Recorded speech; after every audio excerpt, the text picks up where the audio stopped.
મંદહાસ રુચિરાનનાંબુજં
લંઘયતે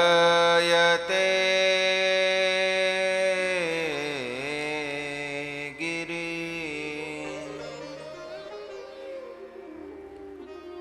યત્કૃપા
ઈશ્વર ભજીએ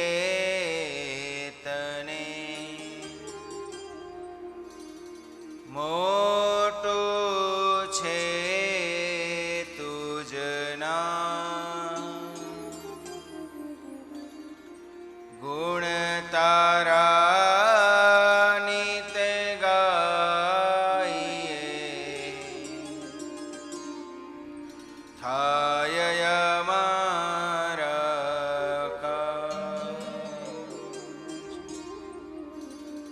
ગુણ તારાની તે ગાઈએ થાય અમારા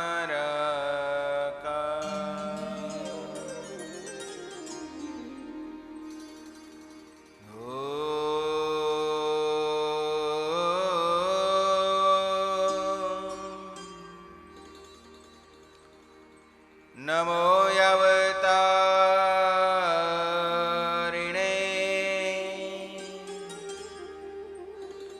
શ્રી સ્વામિનારાયણ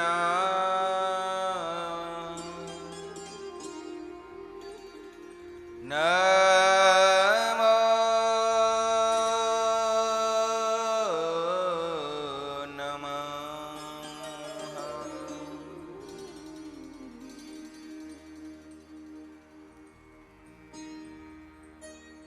બોલો સ્વામિનારાયણ ભગવાનની જય. શ્રી કૃષ્ણ કનૈયા લાલ કી જય. શ્રી નરનારાયણ દેવની જય. શ્રી લક્ષ્મીનારાયણ દેવની જય. શ્રી રાધા કૃષ્ણ દેવની જય. શ્રી રામચંદ્ર ભગવાનની જય. શ્રી નીલકંઠ મહાદેવની જય. શ્રી ગંગે માત કી જય. શ્રી વિઘ્ન વિનાયક દેવની જય. શ્રી કષ્ટભંજન દેવની જય. આદિ આચાર્ય શ્રી અયોધ્યા પ્રસાદજી મહારાજની જય. શ્રી 500 પરમહંસની જય. હે વાલો વધાવો મારો વાલો વધાવો વાલો વધાવો મારો વાલો વધાવો. હો વાલો રે વધાવો મારો વાલો વધાવો વાલો વધાવો મારો વાલો વધાવો.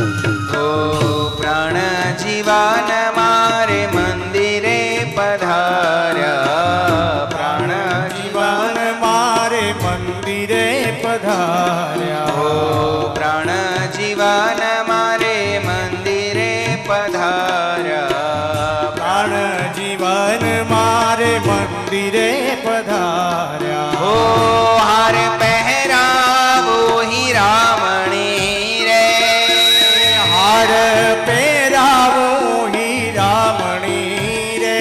હો હાર પહેરાવો હીરામણી રે હાર પહેરાવો હીરામણી રે. મારો વાલો વધાવો વાલો વધાવો મારો વાલો વધાવો.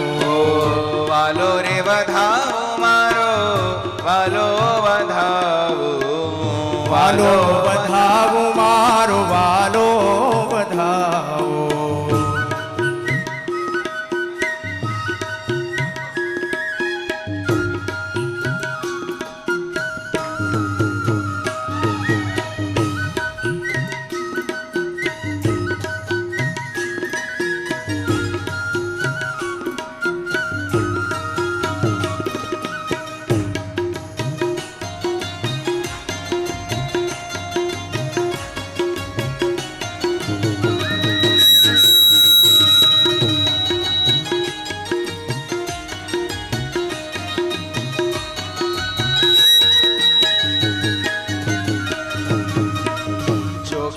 રાંધીને કાજુ આપીશ સવારમાં. ચોખા રાંધીને કાજુ આપીશ સવારમાં. ચોખા રાંધીને કાજુ આપીશ સવારમાં. ચોખા રાંધીને કાજુ આપીશ સવારમાં.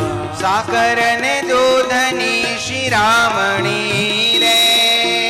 સાકર ને દૂધની શિરામણી રે. સાકર ને દૂધની શિરામણી રે. સાકર ને દૂધની શિરામણી રે. મારો વાલો વધાવો. વાલો વધાવો મારો વાલો વધાવો. વાલો વધાવો મારો વાલો વધાવો. વાલો વધાવો મારો વાલો વધાવો.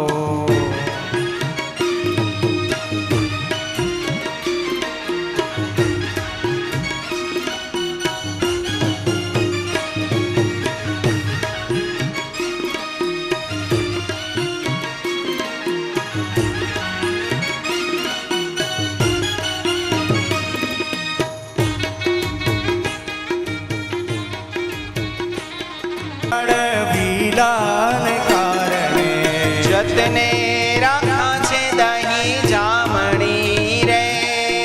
જતને રાખ્યા છે દહીં જામણી રે. હો જતને રાખ્યા છે દહીં જામણી રે. જતને રાખ્યા છે દહીં જામણી રે. મારો વાલો વધાવો. વાલો વધાવો મારો વાલો વધાવો. વાલો વધાવો મારો વાલો વધાવો. વાલો વધાવો મારો વાલો વધાવો.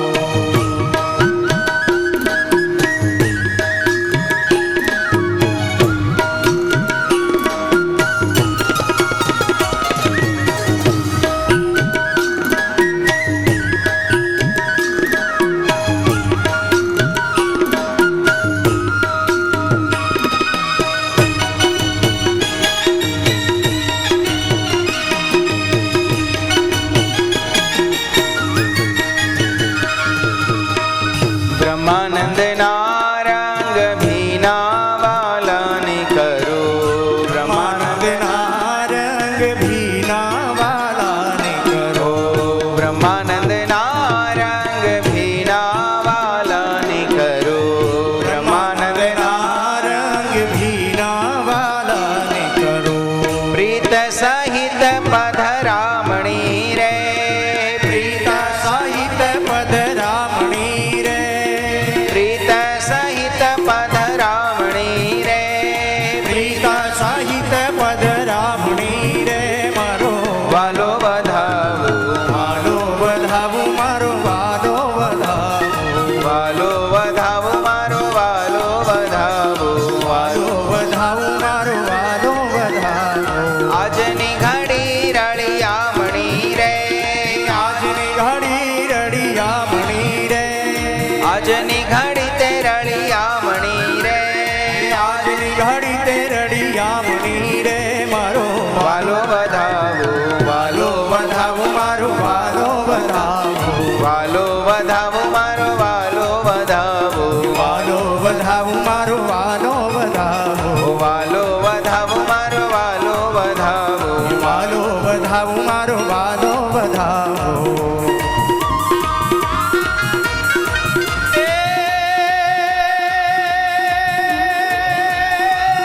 સર સર માર સાધાર્યા માર તારે અનુસાર. સર સર માર સાધાર્યા માર તારે અનુસાર. કર કર વર ધર્મે કરે. હરિ હર સૂર્ય વાર્યા ચર યતિ માન હર. હર પર યતિ ઓરા હરા હરે.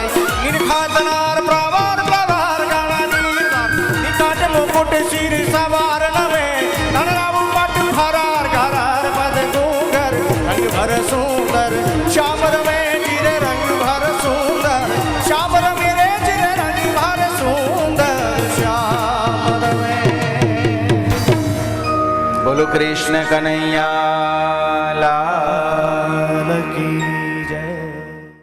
જે શાસ્ત્રને પોતાનું ઈષ્ટ માન્યું છે એવું આ ભાગવત શાસ્ત્ર, અને આ ભાગવત શાસ્ત્રના અધિષ્ઠાતા દેવ એવા ભગવાન શ્રી કૃષ્ણચંદ્ર નારાયણની પરમ કૃપાથી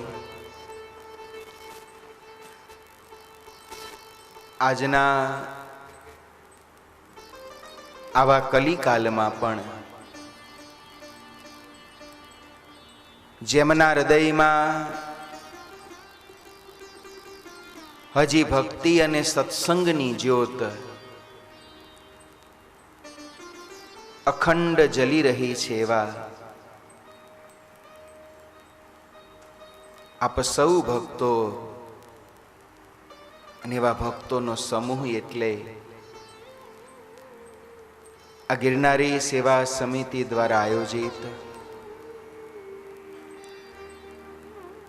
શ્રીમદ ભાગવત મહાપુરાણની સપ્તદિનાત્મક આ જ્ઞાન ગંગામાં આજના પ્રારંભના પ્રથમ દિને આપણી સભામાં ઉપસ્થિત સર્વે સંતો, પૂજ્ય શાસ્ત્રી સ્વામી દિવ્ય પ્રકાશદાસજી સ્વામી, પૂજ્ય વ્રજવલ્લભ સ્વામી, પૂજ્ય નારાયણ મુનિ સ્વામી, તેમજ આ કથામાં જેમણે જેમણે તન મન અને ધનથી સહયોગ કર્યો છે એવા તમામ સેવાભાવી યશસ્વી યજમાન પરિવારજનો, તેમજ ભગવાનની કથામાં ભગવાનની ભક્તિમાં પ્રીતિવાળા એવા આપ સર્વે ભક્ત શ્રોતાજનોને ભાવથી જય સ્વામિનારાયણ, જય શ્રી કૃષ્ણ, રામ રામ. કે બાકી રહ્યું? જય માતાજી. મજામાં છો બધા?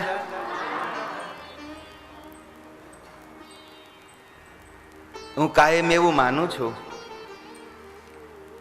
કે આ કળિયુગમાં જે ભક્તજનો આવી કથામાં આવી, આ તો જો કે મારે છેલ્લે દિવસ કહેવું જોઈએ પણ પહેલા દિવસ કહી દો, 7 દિવસ રોજ સવારમાં 2.5 કલાક, રોજ સાંજે 2.5 કલાક, 7 દિવસ સુધી આમ કથામાં આવી અને આવા હખણા બેહે ને, આને બહુ મોટા તપસ્વી કહેવાય.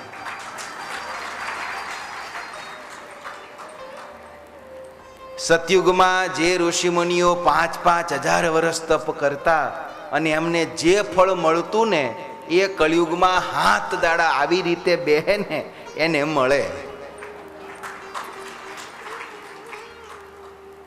અને કોઈ માણસ મને એમ પૂછે કે આ કથા છે એનો ચમત્કાર શું? આ કથામાં ભગવાન સાક્ષાત બિરાજે છે એની સાબિતી શું? આ ભાગવતે માત્ર પુસ્તક પોથી નહીં પણ સાક્ષાત ભગવાનનું જ રૂપ છે, એની સાબિતી શું? એની સાબિતી આ તમે બધા બેઠા છો ને એ આ એની સાબિતી છે. નહીતર આ કળિયુગમાં આ માણાને 2 કલાક હખણો બેહાડવો આ જેવી તેવી વાત છે. આ ભગવાન પ્રગટ છે, આ એની સાબિતી છે. કયા ભગવાન પ્રગટ બિરાજે છે ને, આ ભગવાન બિરાજે છે આ ઠાકોરજીનો પ્રતાપ છે કે આપણને બધાને અહીંયા બેસાડી રાખે છે. આ ભગવાનનો પ્રતાપ છે. નહીતર અમે તો હલવાયેલા બેઠા છીએ, તમે શેના બેઠા છો? હા અમે છે ને, અમે તો વિડીયો વાળા ને સાઉન્ડ વાળા, અમે તો હલવાણા, અમારે તો ક્યાંય જવાય નહીં. પણ તમારે તો જવાની છૂટ. દરવાજા ખુલ્લા. જો કથાના કોઈ મંડપને ક્યાંય તાળા જ નહીં લો. એ જેને આવવું હોય એની છૂટ.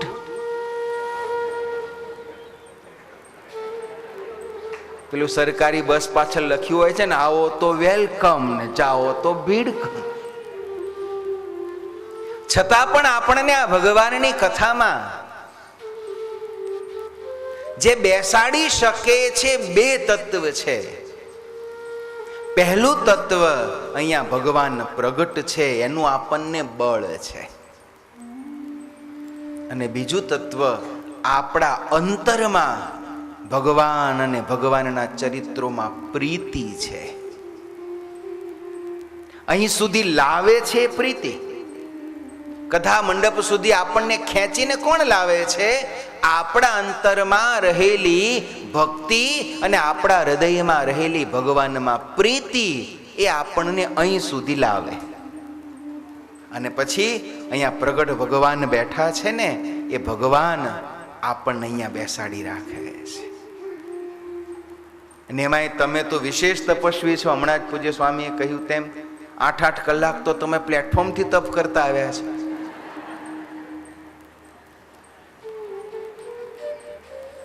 અમે આવ્યા એટલે અમને ચિંતા હતી કે આ બધા આવશે જ ખરા ને. અમે તો પ્લાન બી ગોઠવી રાખેલો, કદાચ આ સંગીતવાળા ન પહોંચે તો અમારા દિવ્ય પ્રકાશ સ્વામી ગાશે ને, વ્રજ તબલા વગાડશે ને, આવું તો બધું અમે મનોમન નક્કી કરી રાખેલું કે જેટલા છે એટલા આપણે કથા કરવી એ તો કરવી. જેટલા અહીં પહોંચ્યાશું એટલા, જેટલા થશે એટલા. પણ તમારા બધાના હૃદયનો ભાવ સાચો હશે ને, જો ઠાકોરજી થોડીક પરીક્ષા તો કરે. અને ઘણીવાર આ કળિયુગમાં ઘણા બધા માણસોને એક સહજ પ્રશ્ન થાય છે કે આ દુનિયામાં હારા ને હાચા ને ભલા માણસો જ કેમ દુઃખી થાય છે? આવો પ્રશ્ન ઘણા ને થાય છે કે સાવ સરળ હોય, સીધા સાદા હોય, ભલા ભોળા હોય, ભગત હોય, કોઈ દિવસ કોઈનું ખોટું ન કરતા હોય, તો એના જીવનમાં બધી કઠણાઈ શું કામ આવતી હશે? શું કામ એના જીવનમાં બધું કશું સમૂહ સૂત્રું પાર નહીં ઉતરતું હોય? કેમ બધું એનું સરખું ગોઠવાતું નહીં હોય? આપણા જીવનમાં જે જે દુઃખો છે ને, એ ઠાકોરજીની પરીક્ષા છે. અને પારખું હંમેશા સાચાનું થાય. કોઈ દિવસ કટાઈ ગયેલા લોખંડની કોઈએ તપાસ કરી કે આ લોખંડ છે કે નહીં? એ તો કટાઈ ગયેલું પડ્યું હોય તો ખબર પડે કે આ લોઢું જ છે, અને તપાસવાનું હોય નહીં. પણ સોનું હોય તો સોનાને 4 વાર લોકો ચકાસે, એને તપાસે. અરે ઘણી વાર તો એને તપાવે. પરીક્ષા કસોટી હંમેશા સાચા ને સારાની વ્યવહારમાં પણ, જગતમાં પણ અને અધ્યાત્મના માર્ગમાં પણ થતી હોય છે. એટલે આ દુનિયામાં જેટલા જેટલા ભગવાનના ભક્તો થયા, જેના જેના નામ તમને યાદ આવે, જેનું જેનું સ્મરણ તમને થઈ આવે, એના જીવનને જોઈએ તો આપણને દેખાય એના જીવનમાં ઠાકોરજીએ કસોટી તો એમની બહુ કરી. નરસિંહ મહેતાની ક્યાં ઓછી થઈ, મીરાબાઈની ક્યાં ઓછી થઈ, તુકારામ, દયારામ, એકનાથ, જેટલા જેટલા સંતો ભક્તોને યાદ કરીએ, ઠાકોરજીએ કસોટી તો બધાની કરી. પણ કસોટીની ઘડીમાં જે સમજણ વાળા હતા, જે ધીરજ વાળા હતા, જે જ્ઞાન વાળા હતા, એને ભગવાનનો માર્ગ છોડ્યો નહીં. કસોટી તો સૌની થઈ, પણ જે કાચા પોચા હતા એ થોડી કસોટી થઈ, ભગવાનના માર્ગમાંથી હટી ગયા. તમે બધા 8-8 કલાક ભગવાનને કસોટી કરી, પણ તમે બધા એવા શ્રદ્ધા વાળા ને, તે કઈ કસોટીમાંથી હટ્યા નહીં. આ તમારી શ્રદ્ધાની સાચી પરીક્ષા છે. અને પાછા વખાણ કરું છું, પહેલાથી તો પાછા કાલથી ઓછા ન થઈ જતા હો, નહીતર મારા વખાણ કરેલા પાછા ખોટા પડશે. આપણે સૌ અહીંયા પવિત્ર ગંગાજીના કિનારે આવા ઋષિકેશ જેવા પવિત્ર તીર્થમાં આ હરિહર ક્ષેત્ર કહેવાય છે. અહીંયા જ્યારે 7 દિવસનું નિમિત્ત લઈ અને ભેગા થયા છીએ ત્યારે 7 દિવસ માટે આપણે બધા આવ્યા છીએ ને, એક હેતુ અંતરમાં સૌ રાખજો કે જેટલું થાય ને એટલું ભગવાનનું ભજન કરવું છે. આપણે ઘેરથી જ્યારે નીકળે ત્યારે અડોશી પડોશી બધાએ પૂછ્યું તો હશે ને કે આ બેગો ભરીને ક્યાં ઉપડ્યા? એટલે આપણે જવાબ આપ્યો હશે ઋષિકેશ જઈએ છીએ. આપણો તો ગુજરાતીનો સ્વભાવ કારણ જાણ્યા વગર તો સુખ થાય નહીં, એટલે પૂછે પણ ઋષિકેશ શું કામ જાઓ છો? તો શું જવાબ આપીને આવ્યા છો? કથા સાંભળવા. સરસ. આપણે નક્કી કરીને આવ્યા છીએ કે ઋષિકેશ જવું છે, ભગવાનની કથા સાંભળવી છે. આજુબાજુમાં જ્યાં જ્યાં નાના મોટા તીર્થો છે એના દર્શન કરવા છે. કથા તો 24 કલાકમાંથી આપણી 6 કલાક થશે, બાકીના 18 કલાક એ બાકીના 18 કલાક જેટલું થાય એટલું ભજન કરજો, આરામ કરજો. ગંગાજીમાં શરીર સારું હોય તો ડૂબકી મારજો, શરીર સારું ન હોય તો કાંઠે બેસીને લોટે લોટે માથું પલાળજો, ગંગાજીમાં સ્નાન કરજો, ગંગા કિનારે બેસી થાય એટલું ભગવાનનું ભજન કરજો.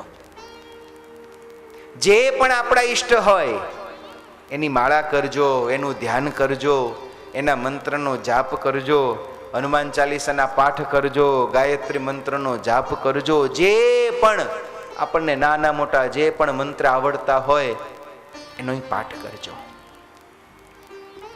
રાત પડે બહેનો બધા ભેગા થઈને ખંજરી મંજીરા લઈને ભગવાનનું ભજન કરજો. અહીંયા આપણે આવ્યા છીએ ને, જેટલું વધારે ભજન થાય એટલો સમય આપણો ભગવાનની ભક્તિમાં વીતે એવો પ્રયત્ન કરજો. સાથે સાથે શક્ય હોય તો પ્રયત્ન કરજો. આપણા તો સ્વભાવમાં છે એટલે જરાક 7 દિવસ માટે ભૂલવું તો અઘરું છે, પણ પ્રયત્ન કરજો કે બહુ દિવસે આટલા બધા ભેગા થયા છીએ તે ભેગા થઈને કોકની ખોદણી ન કરીએ. નહીતર આપણો તો સ્વભાવ ને 4 જણા ભેગા થઈએ એટલે જે નથી આવ્યો ને એની ખોદણી ચાલુ કરીએ. પેલો તો આવો છે ને, પેલી તો તેવી છે ને. તીર્થમાં આવ્યા છો, જેટલું થાય એટલું ભજન કરજો, શક્ય હોય તો થાય એટલું તપ કરજો. જેટલી ભજન ભક્તિ વિશેષ થાય એટલી આપણે યાત્રા વિશેષ સફળ થશે. જેમ તમે ધંધો આદર્યો હોય ને, ધંધામાં જેટલી કમાણી વધારે થાય એટલું તમે ધંધાને સફળ ગણો. કોઈ બિઝનેસ ટૂર માટે ગયા હોય, એમ હોય કે 4 જણાને મળીશું, 4 ઓર્ડર લઈને આવીશું, એના બદલે 2 દાડામાં 4ના બદલે 12 જણા મળે અને 12 ઓર્ડર લઈને આવો તો તમને શું લાગે કે આ ટ્રીપ આપણી સફળ થઈ ગઈ? એમ આપણી આ ઋષિકેશની યાત્રા કથાની સાથે સાથે જેટલું ભજન, દર્શન, સ્મરણ, કીર્તન, જેટલું ભગવાનનું વિશેષ ભજન થાય એવું ભજન કરવાનું આપણે બધાએ પ્રયત્ન કરજો. અને આપણા બધાના પ્રયત્નમાં ભગવાન શ્રી આપણને સૌને બળ આપે એવી ભગવાનના ચરણમાં આપણે પ્રથમ જ દિવસે પ્રાર્થના કરીએ. સાથે સાથે આ કથાનું આયોજન જેમણે કર્યું છે એવા ગિરનારી સેવા સમિતિના તમામ સભ્યો, કોને કોને યાદ કરીએ? અમારે ગોવિંદભાઈ હોય, મનીષભાઈ હોય, કેટલાને યાદ કરીએ. આપણે બધાએ બહુ જ જવાબદારી પૂર્વક આયોજન કર્યું છે. અઘરામાં અઘરું છે ને આયોજન કરવું છે. આપણે બધા તો થેલા લઈને આવી જ ગયા, પછી આપણો ભાર બધો એમના માથે છે. મને તો આવી રૂમ નહીં ફાવે ને, મને તો સીડી નહીં ફાવે ને, મને તો નીચે નહીં ફાવે ને, મને તો ખાટલો નહીં ફાવે ને. આપણે તો કેવું છે? પણ આ બધું આયોજન જ્યારે આ બધા ભક્તોએ માથે જવાબદારી લઈ અને પાછું સેવા ભાવથી કર્યું છો. આમાંથી એક રૂપિયો કોઈને કમાવી લેવો નથી. ધંધો આદર્યો હોય તો બરોબર છે, એમ થાય કે ભાઈ કોઈ બે કડવા શબ્દ કે સાંભળી લે. કોઈ ટૂર ઓર્ગેનાઇઝ કરે તો એને એમ હોય કે ટૂર લઈ જઈશ તે વળી મને 2-5-10 હજાર મળશે. આ બધા ભક્તો તો નિસ્વાર્થ ભાવે આપણે સૌ સાથે મળીને ભજન ભક્તિ કરી શકીએ એવા શુભ આશયથી જ્યારે આવું આયોજન કર્યું છે, ત્યારે સૌ પ્રથમ તો આયોજકોને બધાઈને આપણે તાલીઓથી વધાવીએ કે એમણે આયોજન કર્યું ત્યારે આપણે આવી શક્યા છીએ. સાથે સાથે આપણે આ પારકા ઘેર આવ્યા છીએ. આપણું ગુજરાત હોય, આપણા સમાજની વાડી હોય, આપણું કોઈ મંદિર હોય તો આપણે જેમ માગીએ ને આપણે જેમ ધારીએ એમ બધી વ્યવસ્થા થઈ જાય. આ પારકું ઘર છે, પારકો દેશ છે. આપણે જે પ્રકારની વ્યવસ્થા માગી હોય એવી બધી જ વ્યવસ્થા અહીંના મંદિર તરફથી, આશ્રમ તરફથી આપણે ઈચ્છીએ માગીએ એવી આપણને ન પણ મળી હોય. હવે આપણને ન મળી હોય એટલે આયોજકોને ન મળી હોય તો તમને એમને આપવી હોય તોય આપી શકાય નહીં. વ્યવસ્થા બહુ સુંદર, જેટલી બને એટલી કરવાનો પ્રયત્ન કર્યો છે, પણ એ બધું આપણા હાથમાં હોતું નથી. અમારી જ વાત કરું, અમારો જ ઉતારો છે ખૂણામ છે. પાછળ બારી ખોલીએ તો અમને તેમ કે અમે કાયમ ઉતરીએ આ બાજુ આટલા વર્ષોથી. આ વખતે એ રૂમ નહીં ખાલી હોય. ટ્રસ્ટનું આયોજન હોય, એમની પણ પોતાની જરૂરિયાતો હોય. કલકત્તાનું ટ્રસ્ટ છે, એમને પણ પોતાની બધી વ્યવસ્થા હોય, એટલે આપણે દુરાગ્રહ ન કરી શકીએ. તો જ્યાં પણ જે વ્યવસ્થા આપણને મળી છે એ વ્યવસ્થાને શિરોધાર્ય કરજો. અહીં આપણે સગવડ ભોગવવા નથી આવ્યા. જો સગવડ તો આપણા ઘેર હતી જ. ગાડી, બંગલા, એસી વાળો મોટો રૂમ ને એ મોટો પલંગ ને આમ બાથરૂમ ખોલીએ ત્યાં તો સરસ મજાનું અંદર ઠંડી હવા આવે ને બાથરૂમમાં સ્વિચ પાડીએ તો ગરમ પાણીનો ધોધ પડે. આવું બધું ઘરે હતું જ. આપણે અહીંયા ભજન કરવા, ભક્તિ કરવા, અને જે શરીરને થોડુંક અગવડ પડે ને એને તપ કહેવાય. તપ એટલે શું? શરીરને અને મનને જે ગમે છે ને જ્યારે જે માગે છે એ શરીરને અને મનને ન આપવું, આનું નામ તપ. તપ એટલે જંગલમાં ઝાડવા નીચે બેસી જવું એમ નહીં. શરીર જ્યારે જે માગે, શરીર 4 વાર ખાવા માગે, શ્રાવણ મહિનામાં આપણે કંઈક નહીં તને 4 વાર નહીં મળે, 1 જ વાર મળશે, આને શું કહેવાય? તપ. શરીર તો માગે છે 4 વાર, પણ આપણે આપણા શરીરને 1 વખત આપીએ, આનું નામ તપ. તો શરીર જે સુખ, સગવડ, સાધન બધું માગે છે, આ આપણા દેહને આપણે ન આપીએ, આનું નામ તપ છે. 7 દિવસ સુધી આપણે આવ્યા છીએ તો જરાક મનોવૃત્તિ એવી પણ આપણે બધા કેળવીએ. પણ જે અગવડ સગવડ મળે, જો અહીંયા તમને કોઈને ભૂખ્યા નથી રાખવાના, એવું પાછું આપણે આકરું તપ નથી કે એક જ ટાઈમ ખાવા મળશે, કારણ કે આ લોકો ભૂખ્યા રાખે તો આજુબાજુ લારી હોટલનો ધંધો વધારો. તમે જે નાની મોટી અગવડ સગવડ છે એમાં સમજણપૂર્વક 7 દિવસ આવા તીર્થમાં આવ્યા છીએ, થાય એટલું ભજન કરજો, થાય એટલું તપ કરજો. ત્રીજી વાત, જે યજમાનોએ આ આયોજનમાં આર્થિક સેવાનો લાભ લીધો છે, વિશેષ કરી આ મુખ્ય યજમાન અમારે ભાઈ શ્રી પ્રહલાદભાઈ એનો સમગ્ર પરિવાર. રમેશભાઈ, તમે કાલ ફોન આવ્યો, ઓસ્ટ્રેલિયા છે તો એમને તમારી ચિંતા છે. એમના બધા પરિવારજનો, એમના ભાઈ થાય ને તમારા મામા ફઈના, રમેશભાઈ આપણા કાળુપુર મંદિરના ટ્રસ્ટી છે, ઓસ્ટ્રેલિયા છે, પણ એમનો ત્યાંથી સ્મરણ થઈને ફોન યાદ આવ્યો. સાથે સાથે 7 દિવસના જે પણ ભોજન પ્રસાદના યજમાનો થયા છે, એ બધા યજમાનોએ પણ ભગવાનને રાજી કરવા જ્યારે આવી સુંદર સેવાનો લાવો લીધો છે, ત્યારે પ્રથમ દિને આપણે સર્વે યજમાનોને પણ એકવાર તાલીઓથી વધાવી લઈએ. આપણે બધાએ સાથે મળી અને આવું સુંદર જ્યારે આયોજનમાં સહભાગી થયા છીએ, 7 દિવસ સુધી આપણે બધાએ પવિત્ર ગંગાજીના કિનારે બેસી આ ભાગવતી ગંગામાં આપણા મનને, આપણી બુદ્ધિને પરોવવી છે. આપણી હિન્દુ સનાતન સંસ્કૃતિ એ શાસ્ત્રના આધારે ટકેલી સંસ્કૃતિ છે. આ હિન્દુ ધર્મ એક વિશ્વનો એકમાત્ર ધર્મ એવો છે કે જે ધર્મનો કોઈ સ્થાપક નથી. આપણે બધા અંતર આપણું ગર્વથી ભરાય કે આપણે એક એવી સંસ્કૃતિ, એવી ધરોહર, એવી પરંપરાના આપણે બધા અનુયાયી અને વાહકો છીએ કે જ્યારથી સૃષ્ટિનું સર્જન થયું ત્યારથી આ હિન્દુ ધર્મની પરંપરા છે. બીજા બધા જ ધર્મોના સ્થાપકો છે. ક્યારે સ્થપાણો એની તિથિવાર છે. આ હિન્દુ સનાતન ધર્મની સ્થાપના કોણે કરી એનું કોઈ નામ નથી. ક્યારે આ ધર્મ સ્થપાણો એની કોઈ તારીખ નથી. આદિ અનાદિ કાળથી એક જીવન જીવવાની શૈલી, એક જીવન જીવવાની પદ્ધતિ. ધર્મ એટલે શું? જીવન જીવવાની એક પદ્ધતિ.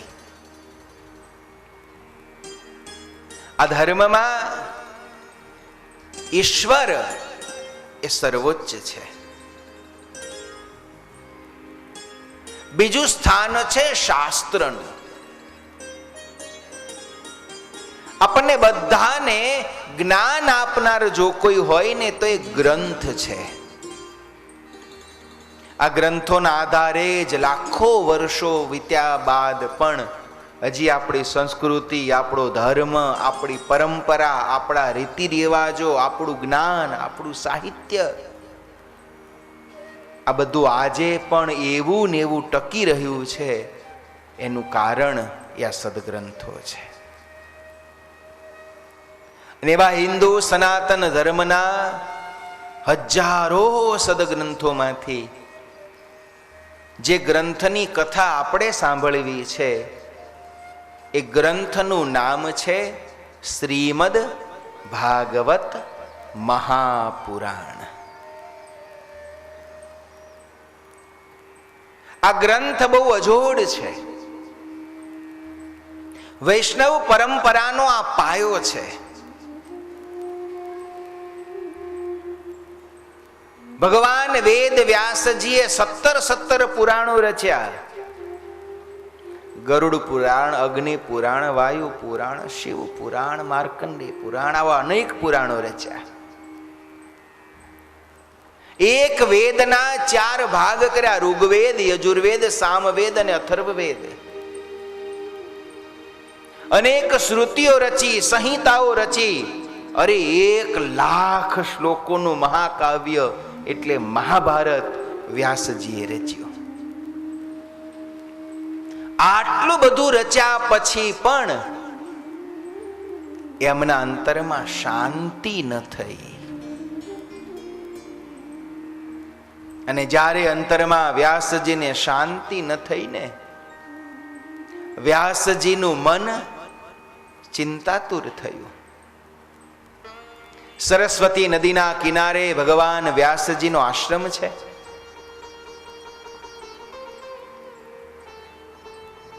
પોતાના આશ્રમમાં જ આજ ઉદાસ મનવાળા થઈ અને વ્યાસજી બેઠા છે.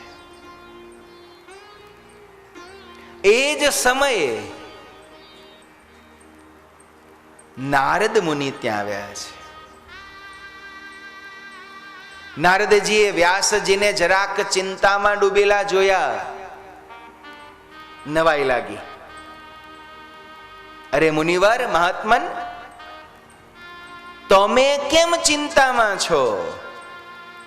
તમે કેમ દુખી છો? દુખી તો આ જગતના જીવ હોય. 2 વસ્તુ માણસને દુખી કરે. જેના જીવનમાંથી આ 2 વસ્તુ ચાલી જાય એના જીવનમાંથી દુઃખ ચાલી જાય. નારદજી વ્યાસજીને કહે છે, મુનિવર, આપ તો ત્યાગી છો, સંન્યાસી છો, તપસ્વી છો, વૈરાગી છો. આપ કેમ દુખી છો? દુખી તો જગતના માયામાં ફસાયેલો જીવ હોય. દુખી કોણ હોય? એક દુખી એ હોય કે જેના મનમાં હજી કંઈક પામવાની ઈચ્છા, આશા કે લાલસા છે, આ દુખી હોય. હજી મારે કંઈક મેળવવાનું બાકી છે. આ કંઈક ગમે તે હોય, કંઈક રૂપિયા હોઈ શકે, કંઈક ફેક્ટરી હોઈ શકે, કંઈક વિદેશ જવાની વિઝાની લાઈન હોઈ શકે, કંઈક કદાચ સર્ન બાકી હોય તો કન્યા હોઈ શકે, સંસાર થયો હોય તો સંતાન હોઈ શકે, કંઈ પણ. હજી મારે કંઈક મેળવવાનું બાકી છે. આ જે મેળવવાની લાલસા, પામવાની ઈચ્છા અને વાસના, આ માણસને દુઃખ આપે છે. જીવનમાં હજી કંઈક મારે બાકી છે ને ઉણપ. ભગવાને ઘણું આપ્યું હોવા છતાં પણ હજી ઘણું બધું મેળવવાની જે લાલસા, મારી જિંદગીનો આ ઉણપનો ભાવ, એ આપણને દુઃખી કર્યા કરે છે. ઘણીવાર દુઃખ આપણે કોઈને કહી શકીએ છીએ, ઘણીવાર નથી પણ કહી શકતા, પણ અંતર જે ઉણપ છે, આ ઉણપ માણસને દુઃખી કરે છે. અથવા તો માનો કે હવે કઈ મેળવવાનું બહુ બાકી નથી, ભગવાને બહુ દયા કરી દીધી છે, બરો ભાદરો ખૂબ સરસ સંસાર આપ્યો છે, જીવનમાં કંઈ ખોટ નથી, વેપાર મકાન દુકાન બધું સારું ચાલે છે, વ્યવહાર માર્ગમાં પણ બધું સરસ છે, સગા સંબંધી પરિવાર બધો સારો છે. તો આ બધું લોકનું જે છે એ મળી જાય અને વળી થોડી સમજણ આવી જાય કે બરોબર કેટલું જોઈએ, ભગવાને ઘણી દયા કરી છે, એટલે વધારે કંઈક મેળવવાની લાલસા જો મટી જાય તો બીજું એક જીવનમાં ભાવ જાગે છે. એ ભાવ જાગે છે ભયનો. શું ભય? કે આ બધું મને મળ્યું છે એ ક્યાંક જતું નહીં રહે ને. આ છોકરા અત્યારે તો બહુ હારા છે, પણ હારા પૈણીને ફરી નહીં જાય ને. આવડો મોટો 2 છોકરા માટે થઈને 6 બેડરૂમનો બંગલો બાંધું છું, પણ હારા જતા નહીં રહે ને. પામવાની લાલસા અને ખોવાનો ભય, આ 2 વસ્તુ માણસને દુઃખ આપે છે. પણ જેણે પામવાની લાલસા છોડી દીધી, ખોવાનો ભય છોડી દીધો, આને જગતમાં કોઈ દુઃખી કરી શકતું જ નથી. આપણી હિન્દુ સનાતન સંસ્કૃતિમાં જે વૈરાગ્ય છે ને, જે ત્યાગ છે ને, એ આ છે. ત્યાગ એટલે શું? ત્યાગ એટલે પદાર્થ છોડી દેવા એમ નહીં, પદાર્થની લાલસા છોડી દેવી. ત્યાગની પરિભાષા એ આ છે. અમે મંદિરમાં રહીએ છીએ તો અમારે શું ખાવા નહીં જોઈતું હોય? અમારે મંદિરમાં રહેવા રૂમો છે, 2 ટાઈમ ખાવા મળે છે, પહેરવા કપડાં મળે છે, મંદિરની ગાડીઓ છે. તમે તો ઘણા બધા ટ્રેનમાં આવ્યા, અમે તો પ્લેનમાં આવ્યા. તો શું સાધન સંપત્તિ ભોગ અમારે નથી? છે. પણ અંતરમાંથી જેને એની લાલસા જેટલી વધારે છૂટે એટલો એ વધારે ત્યાગી.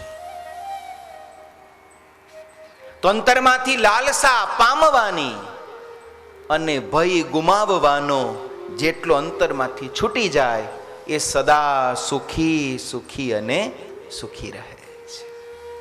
નારદજી વ્યાસજીને કહે છે, પિતામહ, તમને નથી કઈ પામવાની લાલસા, નથી કઈ ખોવાનો ભય. ફિકર સબકો ખા ગઈ, ફિકર સબકા પીર, પર ફિકર કી ફાકી કરે, તાકો નામ ફકીર. તમને શેનું દુઃખ છે? જગતના જીવને જ્યારે અભાવ જાગે ત્યારે એમ ચિંતા જાગે અને એની ચિંતામાંથી દુઃખ જન્મે. પણ ભગવાન કે ભગવાનના મોટા સંતોના હૃદયમાં જ્યારે ચિંતા જાગે ને, દુઃખ જાગે ને, ત્યારે એમની દુઃખ અને ચિંતામાંથી જગત કલ્યાણનો માર્ગ ફૂટતો હોય છે. વ્યાસજી કહે કારણ તો મને ખબર નથી. ત્યારે નારદજીએ એમને પ્રેરણા કરી કે મુનિવર, આપ ભગવાનના ચરિત્રોનો એક ગ્રંથ લખો. આમ કહીને નારદજીએ વ્યાસજીને 4 શ્લોક કહ્યા. જે 4 શ્લોક નારદજીને પણ સ્વયં ભગવાને કહ્યા હતા. એ 4 શ્લોક નારદજીએ વ્યાસજીને કહ્યા. વ્યાસજીએ એ જ 4 શ્લોકનો વિસ્તાર કરી આ 12 સ્કંદ, 350 કરતા વધારે અધ્યાયો, 18,000 શ્લોક, 6.5 લાખ અક્ષરો, એનો આ ગ્રંથ લખ્યો. જે ગ્રંથનું નામ પડ્યું શ્રીમદ ભાગવત મહાપુરાણ. બીજા બધા પુરાણ, આ છેલ્લું મહાપુરાણ. વળી આ મહાપુરાણની આગળ શ્રીમદ શબ્દ લાગ્યો. આપણી પૌરાણિક પરંપરામાં શ્રીમદ શબ્દ પણ બહુ મહત્વનો છે. શ્રીમદ શબ્દ કયા ગ્રંથની આગળ લાગે? તો કે જે વાણી ભગવાનના મુખથી ઉચ્ચારાઈ હોય એને શ્રીમદ કહેવાય. આપણી મૂળ પરંપરા. પણ હવે તો બધા કોઈક હું જાતે ગ્રંથ લખું તો નામ શ્રીમદ આપી દઉં, એ લોલે લોલ ચાલે છે. પણ મૂળતઃ શ્રીમદ શબ્દનો અર્થ છે એ વાણી કે જે વાણી ભગવાને પોતાના મુખથી ઉચ્ચારી છે. મહાભારત વ્યાસજીએ જ લખ્યું છે, પણ એ મહાભારતને મહાભારત કહેવાય. કોઈએ શ્રીમદ મહાભારત કહ્યું નહીં. પણ એ જ મહાભારતમાં 18 અધ્યાય છે. કૌરવ ને પાંડવો સામ સામે ઉભા રહ્યા. અર્જુન વચમાં રથ લઈને આવ્યા અને પછી ભગવાને અર્જુનને ઉપદેશ આપ્યો.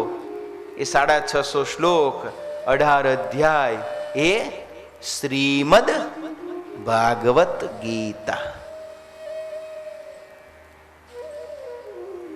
એ ગીતા એક ખાલી ગીતા ન કહેવાય. શું કહેવાયું? શ્રીમદ ભગવદ ગીતા. કારણ કે એ શબ્દો ભગવાન બોલ્યા છે. આ ગ્રંથ પણ એટલે વ્યાસજી આ પુરાણને શ્રીમદ ઉપમા લગાડી, કારણ કે મૂળતઃ તો આ વાણી ભગવાનની છે. આ ગ્રંથ રચતા વ્યાસજીના હૃદયમાં પરમ શાંતિ થઈ ગઈ અને પછી વ્યાસજીના અંતરમાં એવી પરમ શાંતા થઈ કે વ્યાસજીએ આ ગ્રંથ લખ્યા પછી કલમ મૂકી દીધી. હવે મારે જગતને કંઈ કહેવાનું બાકી રહ્યું નથી. આ ભાગવત છે ને એમાં જ પરિપૂર્ણતા છે. હવે નથી મારે કંઈ કરવાનું બાકી રહ્યું, નથી મારે કંઈ મેળવવાનું બાકી રહ્યું, કે નથી મારે કંઈ હવે ખોવાનું બાકી રહ્યું. આ પરિપૂર્ણતા આ ભાગવતથી વ્યાસજીના જીવનમાં પ્રાપ્ત થઈ છે. આ ગ્રંથ રચ્યા પછી વ્યાસજી વિચાર કરે છે કે આ ભાગવત એ તો અમૃત કરતા પણ શ્રેષ્ઠ છે. તો ભાગવત હું કોને આપું? કોઈ સારો સુપાત્ર શિષ્ય જ્ઞાની મળે તો હું એને ભાગવતનું જ્ઞાન આપું. આવું વ્યાસજીના હૃદયમાં વિચાર છે. સુપાત્ર શિષ્યની વ્યાસજી શોધ કરે છે. શોધ કરતા કરતા વ્યાસજીને પોતાના જ પુત્ર, જે જન્મતાની સાથે પિતાનું ઘર છોડી અને ચાલી નીકળ્યા હતા, એવા પોતાના જ પુત્ર શુકદેવજીનો મેળાપ આજે વ્યાસજીને થયો છે. નૈમિષારણ્ય ક્ષેત્રમાં 88,000 ઋષિમુનિઓ સભા કરીને બેઠા છે અને એ સભામાં સુત પુરાણી આ ભાગવત ગ્રંથના મહાત્મની અને ભાગવત ગ્રંથની રચના કેવી રીતે થઈ એની કથા એ સર્વે ઋષિ મુનિઓને સંભળાવે છે. અને જ્યારે સૂત પુરાણે એમ કહ્યું ને કે વ્યાસજીના પુત્ર શુકદેવજી જે જન્મતાની સાથે ઘર છોડીને ભાગી ગયા હતા, એવા શુકદેવજી આજે શિષ્યના રૂપમાં પાછા આવ્યા. એટલે તુરંત શૌનક મુનિએ હાથ જોડ્યા. હાથ જોડીને પૂછ્યું, ગુરુદેવ ક્ષમા કરજો, પણ આ વાત જરાક મને સમજાઈ નહીં. આપ એમ કહો છો કે વ્યાસજીના પુત્ર શુકદેવજી એ જન્મતાની સાથે ઘર છોડીને ચાલ્યા ગયેલા. કોઈ બાળક જન્મતાની સાથે સંસારનો ત્યાગ કઈ રીતે કરે? આ શુકદેવજીની કથા અમને કઈ સંભળાવો. સૂત પુરાણી કહે છે, ઋષિ મુનિઓ, શુકદેવજીનું આખ્યાન બહુ વિસ્તાર વાળું છે. અને એકલા શુકદેવજીનું શું કામ? આ ભાગવત ગ્રંથ જ બહુ વિશાળ છે. આ 18,000 શ્લોકો, 12 સ્કંદનો આ ગ્રંથ. આપણે દરરોજ એક એક સ્કંદ સાંભળીને એક સત્રમાં તોય આ ગ્રંથ પૂરો ન થાય, એટલો આ ગહન અને વિશાળ ગ્રંથ છે. એટલે જ તો ઋષિ મુનિઓએ ભાગવતને ગંગા કહ્યું છે. આ ગંગા છે એનો પ્રવાહ કેવો અખંડ છે, હજારો વર્ષોથી વહ્યા જ કરે, ખૂટે. જેમાં ભાગીરથી ગંગા ન ખૂટે ને, એમાં ભાગવતી ગંગા પણ અખૂટ છે, ખૂટે એવી નથી. તો આપણે શું કરીએ? ગંગા કિનારે જઈએ, આખી ગંગા તો આપણે પી શકીએ નહીં, તો કાંઠે બેસી ખોબામાં થોડું ગંગાજળ લઈ એનું આચમન કરી લઈએ. આ ભાગવતની કથા પણ વિશાળ ગંગાના ધસમસતા પ્રવાહ જેવી અખૂટ છે. 7 દિવસ સુધી આપણે બધાએ કાંઠે બેસી અને થોડું થોડું આનું આચમન કરવાનું છે. અને થોડુંક પણ આપણા માટે ઘણું છે. આખી ગંગા તો આપણે પી નહીં શકીએ ને. થોડુંક પણ જો આચમન આપણે કરીશું, આપણા માટે ઘણું થઈ જશે. શુકદેવજીનું આખ્યાન સૂત પુરાણી કહે છે, ઋષિ મુનિઓ સાંભળો. એકવાર ભગવાન ભોળાનાથ માતા પાર્વતીજીની સાથે કૈલાશમાં આનંદથી બિરાજિત છે.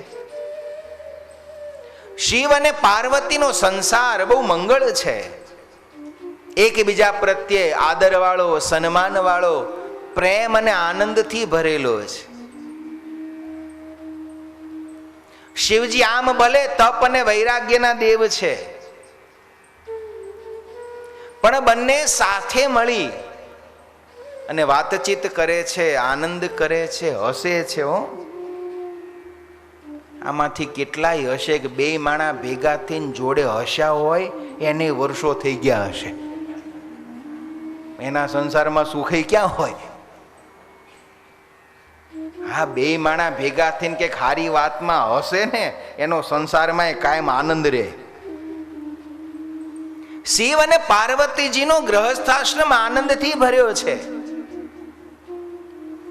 એક દિવસ શિવ અને પાર્વતીજી બંને બેઠા છે, અને ભાઈ સંસારી છે એટલે કઈ અલક મલક નહીં, ખાલી આખો દિવસ શિવ અને પાર્વતીજી જ્ઞાનની ને ભગવાનની જ વાતો કરે એવું નહીં. ક્યારેક બેઠા બેઠા અલક મલકની વાતો છે તો 2 જણા કરે છે. એમાં એક દિવસ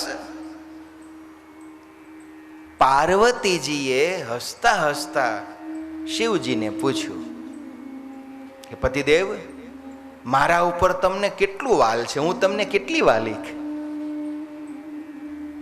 શિવજી કે, દેવી તમે મને બહુ વાલા છો એટલે તો મેં તમારી સાથે લગ્ન કર્યા છે. શિવજીએ પૂછ્યું કે જો દેવી હું તમને કેટલો વાલો?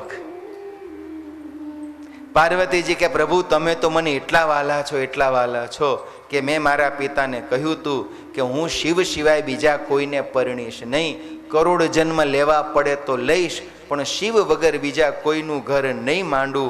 તમને પામવા માટે તો મેં કેટલી કઠોર તપશ્ચર્યાઓ કરી, તમારી ઉપર હેત પ્રેમ લાગણી વાલ હશે તો જ મેં આટલી બધી તમને પામવા તપશ્ચર્યા કરી હશે ને. આમ જ્યાં વાત થાય છે, પાર્વતીજી એમ કહ્યું કે શિવજી, હે પતિદેવ, મને તમારા ઉપર એટલો વાલ છે ને કે પ્રાણ જતા રહે તો ભલે જતા રહે, પણ તમારા વગર મને બીજો વિચાર આવે નહીં.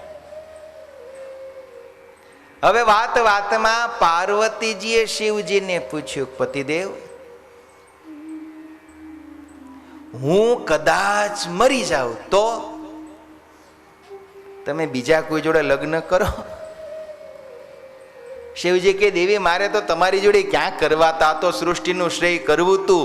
પેલા અસુરને મારવો તો એને વરદાન માંગ્યું હતું, શિવજીના પુત્ર વગર કોઈથી મરવું નહીં, લોક કલ્યાણ માટે મેં તમારી સાથે લગ્ન કર્યા, બાકી મને કઈ જગતના સુખમાં બહુ લાલસા છે નહીં. પાર્વતીજીએ શિવજીને પૂછ્યું, પણ પતિદેવ, તમે મરી જાઓ તો? શિવજી હસ્યા, દેવી, હું મરું એમ જ નથી, તમારે કોઈ ચાન્સ છે? શું વાત કરો છો? હું મૃત્યુનો, હું કાળનો, એટલે તો શિવજીનું નામ મહાકાલ છે. આખા જગતનો નાશ કરે કોણ? કાળ. આપણા બધાય કરતા પણ બળવાન આ જગતમાં જો કોઈ હોય તો એ છે કાળ. કાળથી વધારે બળવાન આ જગતમાં બીજું કોઈ જ તત્વ નથી. એટલે કાળને ત્રણ સંજ્ઞા મળી. કાળ એટલે સમય, આપણે સમયને પણ કાલ કહીએ છીએ. સમયથી વધારે બળવાન આ જગતમાં કોઈ છે નહીં. આપણે કાળને મૃત્યુ કહીએ છીએ.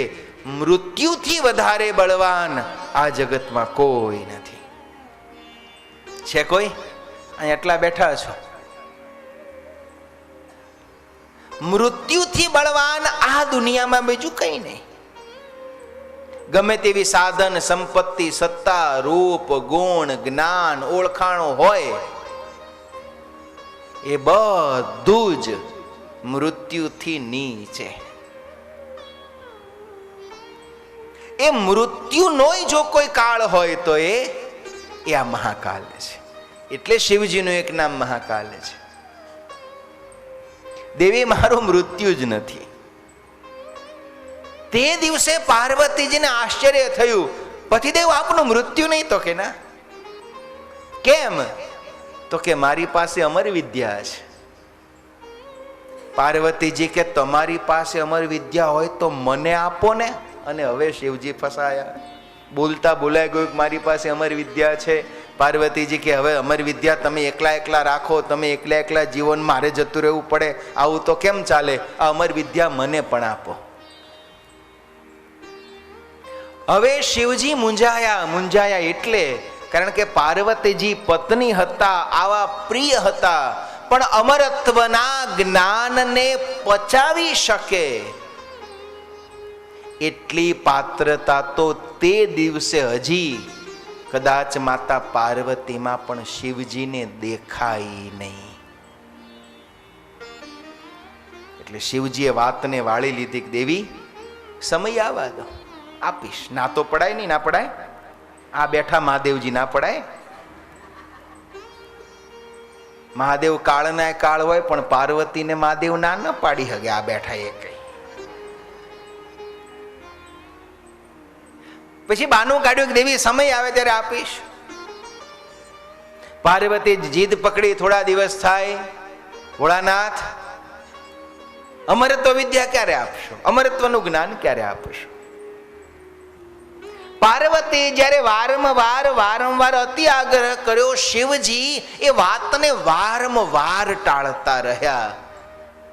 કારણ એનું એક જ છે, આપણી ભારતીય જ્ઞાન માર્ગની આ પરંપરા છે. જો વ્યાસજીની પણ આ જ કથા છે.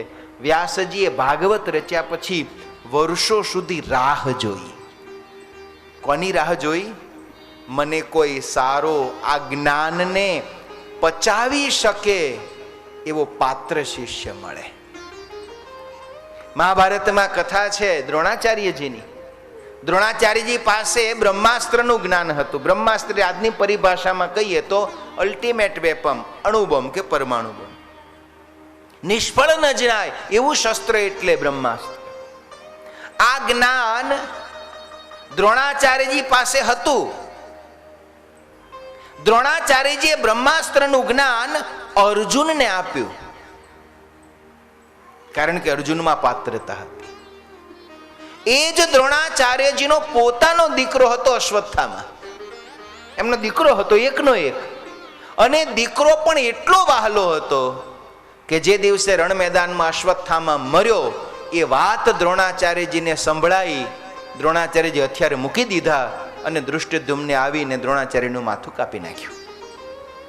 પુત્રના મૃત્યુના સમાચાર સાંભળતા જેણે પોતે જીવવાની આશા છોડી દીધી, આવો વહાલો દીકરો અશ્વત્થામા દ્રોણાચાર્યજીને હતો.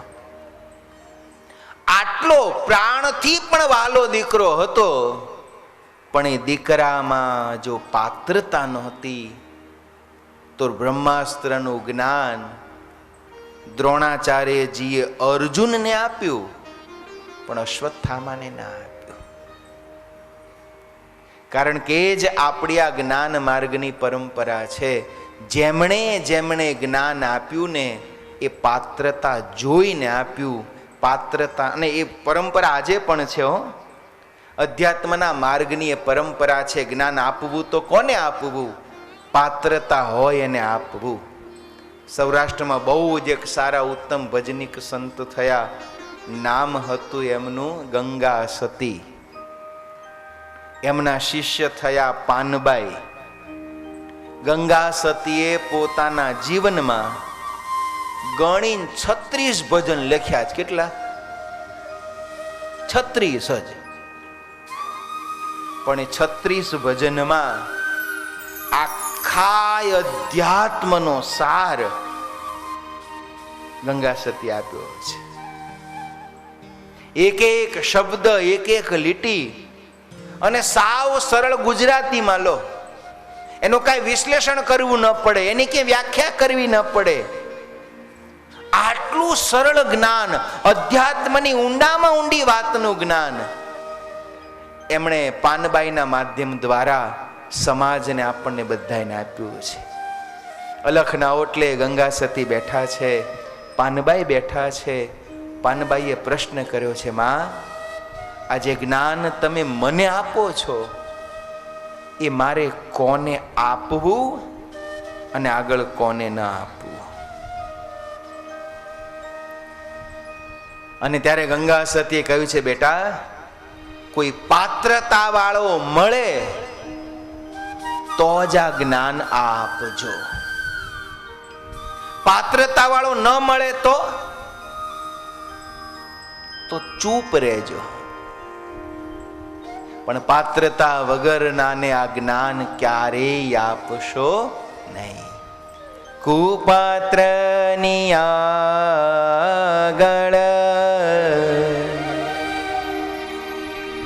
વસ્તુ ન વાવીએ પાનબાઈ,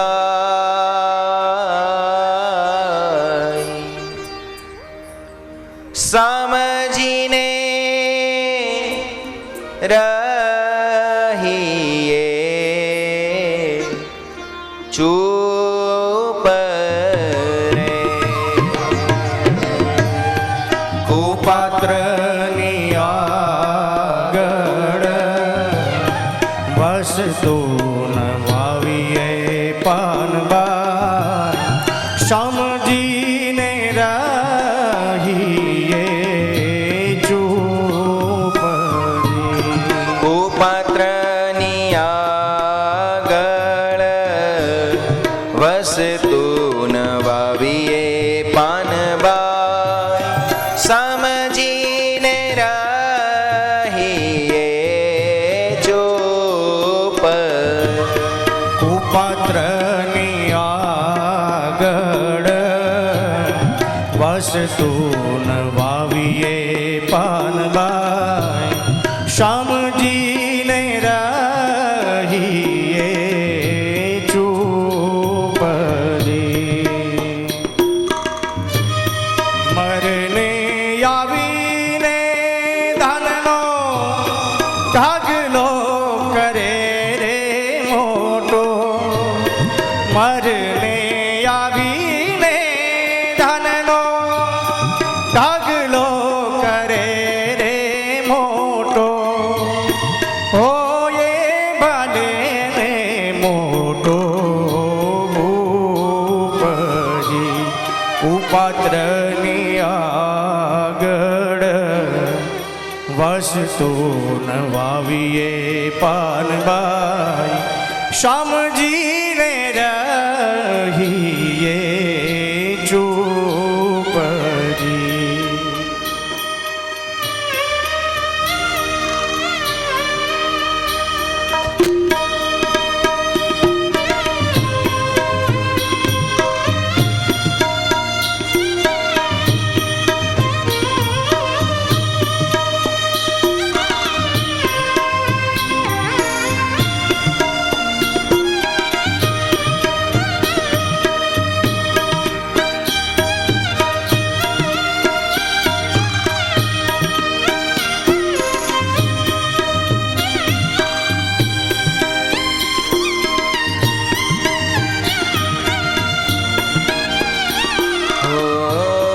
જાણ્યા રે જેવી આ તો અજાણ છે રે વસતો.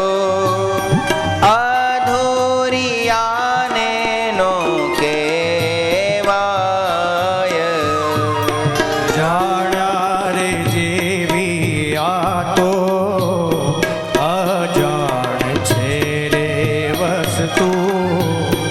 અધૂરિયાને નો કહેવાય રે. જાણ્યા રે જેવી આ તો અજાણ છે રે વસતો. અધૂરિયાને નો કહેવાય. જાણ્યા રે જેવી આ તો અજાણ છે રે વસ્તુ. અધૂરિયાને નો કહેવાય રે. ગોપાતરસનો ખેલ છે અટપટો રે. ગોપાતરસનો ખેલ છે અટપટો. આટી છૂટે તો એ સમજાય રે.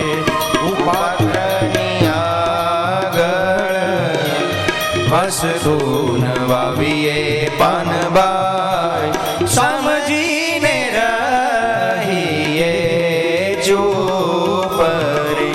સમજીને રહીએ ચૂપ રે. સમજીને રહીએ ચૂપ રે. શિવજીએ ટળાય એટલો ટાળવાનો યત્ન કર્યો. પાર્વતીજી વારંવાર આગ્રહ કરતા રહ્યા. ત્યારે એક દિવસ માતાજીના આગ્રહ આગળ શિવજી હાર્યા. દેવી આ એક એવી વિદ્યા છે, મરેલો જીવતો થઈ જાય ને જીવતો હોય અમર થઈ જાય એવું આ જ્ઞાન છે. ચાલો નિર્જન એકાંતમાં જઈએ. પાર્વતીજી શિવજીને લઈ નિર્જન ગુફામાં આવ્યા. શિવજીએ મૃગચર્મ મૂકી દીધું, ડમરું મૂકી દીધું, સર્પના હાર હતા ને બધા મૂકી દીધા.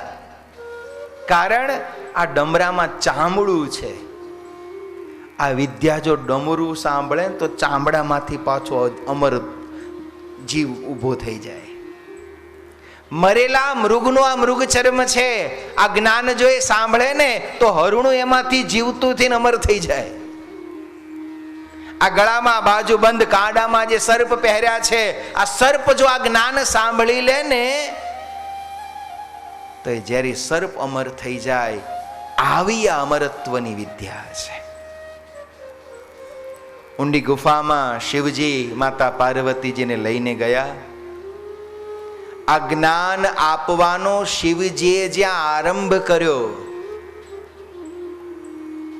પણ માતા પાર્વતીજીને આ જ્ઞાનની વાર્તામાં એટલો બધો રસ પડ્યો નહીં ને, એટલે તરત ઊંઘ આવી ગઈ. તમને એકલા ના આવે છે એવું નહીં હો, પાર્વતીજીને આવી જતી હતી ક્યારેક. અને વાત નીકળી છે તો કહી જ દઉં, ભગવાનની કથામાં જેને જેને ઊંઘ આવે ને, આ તમારો વાંક નથી. આ ભગવાનની કથા એવી શાંતિ મનને આપે છે ને કે ભલ ભલાને ઊંઘ આવી જાય છે. આમાં શાંતિ જેટલી છે. અને સૌનો પોતપોતાનો જુદો જુદો મત હોય. મારો અંગત મત તો એવો કે જેને આ કથામાં ઊંઘ આવે ને એને પ્રેમથી ઊંઘી જ જવું. કારણ કે આ જો રામાયણમાં કથા છે, પેલો કુંભકર્ણ હૂતો તો 6 મહિને એકવાર જાગે, હોય એટલું ખાઈને પાછો હોઈ જાય. પછી ભગવાન રામચંદ્રજીને કહ્યું, ભગવાન કે અમુક હૂતા હોય એ હારા અને અમુક જાગતા હોય એ હારા. આ દુનિયામાં જાગતાએ જ બરબાદી કરી છે. હૂતેલો કોઈ દાડો કોઈને નડ્યો નથી. બહુ તો નસકોરા બોલે એટલું નડે, એથી વધારે એનું જાજુ નડતર નહીં. જાગેલા જ નડે, ઊંઘેલા કોઈને નડ્યા. અને હવે તો આ બાજે અહીંયા 60 વર્ષથી ઉપરનું જે આખું મંડળ બેઠું છે, એમને તો જીવન એમણે બહુ એવું જીવ્યું છે કે એમને તો આમ ગમે ત્યાં ટેફું મૂકીને હોઈ જતા તો ઊંઘ આવી જતી.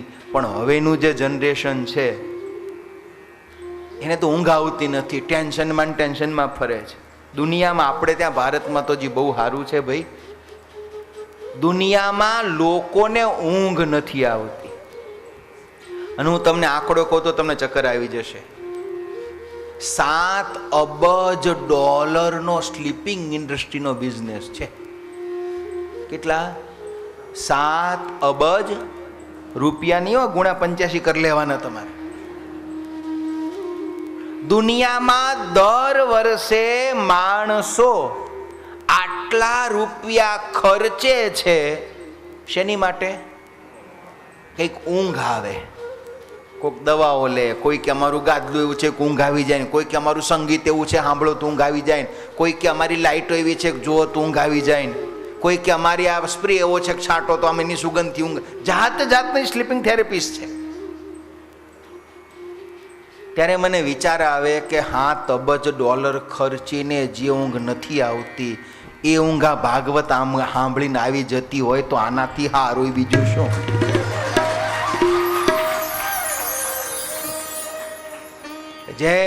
જેને આ કથામાં ઊંઘ આવે ને, સરસ મજાનો હારો ખૂણો ગોતી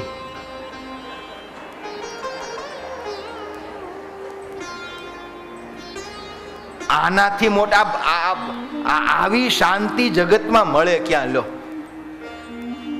સ્વામિનારાયણ ભગવાન ત્યાં ગઢપુરમાં ભાગવતની કથા વંચાવતા હતા. અને 200 વર્ષ પહેલા તો કથાની રીતિ કેવી હતી? તો જે પેલા પંડિત વાંચતા હોય ભાગવતનું પાનું લે અને પછી આમ લીટી ભાગવતની વાંચે, આવી સમજાવવાની, એમાં આવું કંઈક ગીત સંગીત આવે કે કંઈક બીજી વાત આવે, આવી કથાની રીતિ નહોતી. મૂળ ગ્રંથ જે પંડિત હોય વાંચ્યા કરે, સામે બેઠા સાંભળ્યા કરે. 200 વર્ષ પહેલા આવી રીતિ હતી. એમાંય સ્વામિનારાયણ ભગવાન તો રાત્રે સભા કરીને બેસે, બધા કાઠી દરબારો કથામાં બેસે, એમાંય ભાગવતનો બીજો સ્કંદ આવે કે પછી 5મા સ્કંદની અધ્યાત્મની વાર્તાઓ આવે. તો આજે પણ આપણને એમાં બહુ જાજી સમજણ પડે એવી નથી. હવે એ બધી વંચાતી હોય એટલે કાઠી દરબારો બધા બેઠા હોય. હવે વાતમાં કઈ સમજણ જ ન પડે એટલે તો પછી કેટલો ભાર લાગે. બધા કાઠી દરબાર એકબીજાની સામું જોવે, જરાક આમ કોણી મારે જોતો, એમાં પેલું ભાગવતનું જે મૂળ પ્રત હોય ને એમાં જ્યાં જ્યાં અધ્યાય પૂરો થાય ને ત્યાં નીચે લાલ લીટીમાં અધ્યાયની સમાપ્તિની વાત લખી હોય તે શ્રીમદ ભાગવત મહાપુરાણે આ સ્કંદનો આટલો અધ્યાય પૂરો થયો. એટલે પેલા પંડિત તો પેલા ભટ્ટજી કથા વાંચતા હોય તે વાંચ્યા કરે, બધા કોણી મારે જોવે ને લાલ લીટી આવી કે નહીં. પછી બાજુમાં બેઠો એમ જોવે કે હા બસ હવે આ પાનામાં લાલ લીટી છે. લાલ લીટી આવે એટલે અધ્યાય પૂરો થાય. અધ્યાય પૂરો થાય એટલે ભટ્ટજી તરત સ્વામિનારાયણ ભગવાનની સામું જોવે કે પ્રભુ, કારણ કે આજના જેવું થતું નહીં ખાડા 8 પૂરી કરીને 11:30 પૂરી જ કરી દેવી. એ વખતે તો ભાઈ પ્રભુ કંઈક ચલાવો તો આગળ ચાલે. જેવો અધ્યાય પૂરો થાય એટલે ભટ્ટજી ભગવાન સ્વામિનારાયણ સામું જોવે. ભગવાન સ્વામિનારાયણ આંખના ઈશારે કે હજી આગલો અધ્યાય વાંચો. એટલે ભટ્ટજી આગલો અધ્યાય શરૂ કરે. સુરા ખાચર, સોમલા ખાચર આ બધા તો એવા કથામાં બેઠેલા, સમજણ કાંઈ પડે નહીં. એટલે બાજુવાળાને કે લાલ લીટી કેમ આવતી નથી? કાઠીની ભાષા આવી, બાપુ લાલ લીટી આવતી તો છે પણ આ ભટ્ટીઓ ટપી જાતો છે. લાલ લીટી આવે છે પણ ભટ્ટીઓ કૂદીને આગળ ચાલે જાય છે. આમ કરતા કરતા સુરા ખાચર ને ઊંઘ આવી ગઈ. સ્વામિનારાયણ ભગવાનને ગમ્યું નહીં. સ્વામિનારાયણ ભગવાન બેરખો રાખતા, બેરખો માર્યો છૂટો. સુરા ખાચર ને કે કેમ ઊંઘી ગયા છો? સુરા ખાચર પણ ભગવાનના રમૂજી ભગત હતા. ભગવાન સાથે એમને સખા ભાવ હતો. પ્રભુને કે પ્રભુ આમાં મારો વાંક છે જ નહીં. આ ભટ્ટીઓ પોટી ખોલતો છે, અંદરથી ઊંઘ કાઢતો છે. આ પોથી બંધ કરાવી દો. અમને 5 કાઠીને ગોઠણ વાળીને ગપ્પા મારવા બેહાડો. હવાર સુધી મહારાજ એક બગાહો ખાઈએ કેજો. ગામ ગપાટા મારવામાં અમને આખી રાત ઊંઘ આવે નહીં. આ તો આ ભટ્ટીઓ પોથી ખોલીને અંદરથી ઊંઘ કાઢે છે. ભગવાનના ગ્રંથો, ભગવાનના ચરિત્રો મનને શાંતિ આપે. અને મન જ્યારે શાંત થાય એટલે સહેજે સહેજે જરા કેમ થાય કે જોકો ખાઈ લઈએ. આ ભગવાન શિવજી જ્યારે અમરત્વનું જ્ઞાન માતા પાર્વતીને આપી રહ્યા છે, પાર્વતીજીને જરાક આંખ મીચાઈ ગઈ. એ જ સમય ભગવાનની કંઈક મરજી હશે, એક પોપટનું નાનું બચ્ચું એ ગુફામાં આવી ચડ્યું. અમરત્વનું જ્ઞાન સાંભળવામાં એને બહુ આનંદ આવ્યો. પાર્વતીજીની જે આંખ મીચાણી, એના મનમાં એમ થયું કે હમણાં જો શિવજી જાણી જશે તો જ્ઞાન અધૂરું રહી જશે. એટલે પાર્વતીજી પાસે આવીને બેસી ગયા. અને શિવજી કથા કરે. પાર્વતીના દેહમાં રહ્યા થકા આ પોપટના બચ્ચામાં રહેલો જીવ એ સામે થોડી થોડી વારે હોંકારો ભણ્યા કરે. આમ કરતા અમરત્વનું જ્ઞાન શિવજીએ કહેલું પાર્વતીજીને. પાર્વતીજી જરાક આંખ મીચાઈ ગયેલી તે પેલા પોપટના બચ્ચાએ આ જ્ઞાન સાંભળ્યું. પોપટનું બચ્ચું અમર થઈ ગયું. શિવજીને ખબર પડી, આહા આણે તો કપટ કરીને જ્ઞાન પ્રાપ્ત કર્યું. શિવજીએ ત્રિશૂળ છોડ્યું. પોપટનું બચ્ચું આગળ ઉડે છે, પાછળ શિવજીનું ત્રિશૂળ. આ જ પોપટનું નાનકડું બચ્ચું એ જ સમયે સરસ્વતી નદીના કિનારે સમ્યપાક નામનો ભગવાન વેદ વ્યાસજીનો આશ્રમ છે. વેદ વ્યાસજીના પત્ની માતા આરુણી દેવી, જેમનું બીજું નામ હતું વાટિકા દેવી, એમણે બગાસું ખાધું. એ જ સમયે આ પોપટના બચ્ચાનો જીવ એમના ઉદરમાં પ્રવેશ કરી ગયો. એક તો વ્યાસજીનો આશ્રમ છે, ઋષિ પત્ની છે, અને એના ઉદરમાં એના પેટમાં નાનકડું બચ્ચું છે. સગર્ભા થયા, હવે તો 2 જીવવાળા થયા. શિવજીનું ત્રિશૂળ ત્યાંથી પાછું વળી ગયું. અમરત્વના જ્ઞાનને પ્રાપ્ત કરેલો આ પોપટના બચ્ચામાં રહેલો જીવ, પોપટનું એક નામ છે શુક. પોપટના બચ્ચામાં જીવ હતો એટલે જ વ્યાસજીના પુત્રનું નામ થયું શુકદેવ. માતાના ગર્ભમાં આવ્યા. વ્યાસજી પણ જ્ઞાની છે એટલે દરરોજ પોતાના પત્નીને જ્ઞાનની, શાસ્ત્રની, પુરાણોની વાતો કહે છે કે દેવી, આ જગતમાં ભગવાન મનુષ્યનો દેહ તો ભક્તિ કરવા આપે છે, પણ આ જીવ જન્મ ધારણ કરે એટલે માયા વળગી જાય, અને માયા વળગે એટલે ભક્તિ ભૂલી જાય. પિતાજીના આ વચનો માતાના ઉદરમાં રહ્યા થકા શુકદેવજીએ સાંભળી લીધા છે. અને માતાના ગર્ભમાં જ શુકદેવજીને આ જ્ઞાન થઈ ગયું છે. આપણા શાસ્ત્રો તો હજારો વર્ષોથી વાત કહે છે કે બાળક જ્યારે માતાના ગર્ભમાં હોય ને ત્યારે જ અડધી જિંદગીનું જ્ઞાન તો એને જન્મ્યા પહેલા થઈ જાય છે. આપણને અત્યારે નવાઈ નથી લાગતી કે આ 1.5 વર્ષનું ડેટું મોબાઈલ ચલાવતા આવડે, અંદર શીખીને આવ્યું છે. એ અંદર હતું ત્યારે માએ મોબાઈલ જ ચલાવે, ડેટું અંદરથી જ શીખીને આવ્યું.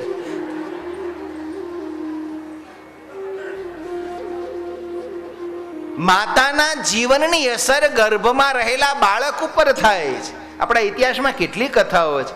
અભિમન્યુ ગર્ભમાં 7 કોઠાનું યુદ્ધ શીખીને આવ્યા. શિવાજી ગર્ભમાં હિન્દુત્વનો ગૌરવ લઈને, હજારો એવી કથાઓ છે કે માતાના ગર્ભમાંથી જ્ઞાન લઈને આવ્યા. શુકદેવજીને માતાના ગર્ભમાં જ્ઞાન પ્રાપ્ત થયું. 9 મહિના, વર્ષ, 2 વર્ષ દીકરાનો જન્મ નથી થતો. એક દિવસ વ્યાસજીએ જિજ્ઞાસાવશ પૂછ્યું, પુત્ર તમે કેમ જન્મ ધારણ નથી કરતા? અંદરથી જવાબ આપ્યો, પિતાજી મને માયાની બીક લાગે છે. હું જન્મ ધારણ કરું તો માયા મને વળગી જાય, અને માયા વળગી જાય તો પ્રભુ પ્રાપ્તિમાં મારે વિઘ્ન થઈ જાય. પણ બેટા, માયા તો જગતનું કારણ છે, માયા વગર તો સંસાર ચાલે નહીં. તો કે હું માયા હોય ત્યાં સુધી જન્મ ધારણ નહીં કરું. પણ બેટા, ક્યાં સુધી માતાના ગર્ભમાં રહેશો? શુકદેવજી કહે છે, પણ માયા છે ત્યાં સુધી રહીશ, અને વળી ગર્ભમાં રહું તો તમને વાંધો શું છે? હું મારી માતાને પીડા આપતો નથી. શુકદેવજી માતાના ગર્ભમાં 12 વર્ષ રહ્યા. 12 વર્ષ માતાને કોઈ પીડા થઈ નહીં. પછી તો પિતા પુત્ર રોજ સંવાદ ચાલે, જન્મ ધારણ કરતો કે નહીં કરું, કરો નહીં કરું. 12 વર્ષ થયા. પછી છેલ્લે વ્યાસજી થાક્યા. પોતાના તપોબળથી માયા સંકેલી લીધી, અને જેવી માયા સંકેલી શુકદેવજીએ જન્મ ધારણ કર્યો. જન્મ ધારણ કરતાની સાથે 12 વર્ષના થઈ ગયા. અને જન્મ ધારણ કર્યો ત્યારે માયા નહોતી, એટલે માયા 2 વસ્તુ કરે, અહમ અને મમત્વ. આ હું અને આ મારું, આનું નામ માયા. માયા વિશે જગતમાં શાસ્ત્રોમાં બહુ લખાણું છે,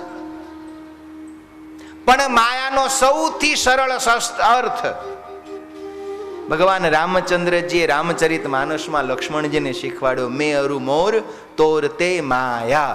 માયા એટલે 4 શબ્દ, હું, મારું, તું, તારું. માયાને જેણે જીતવી છે એણે બધા જ શબ્દ બોલવાના. ગુજરાતી ભાષામાં 10 લાખ શબ્દ છે ભગવદ્ ગોમંડળમાં.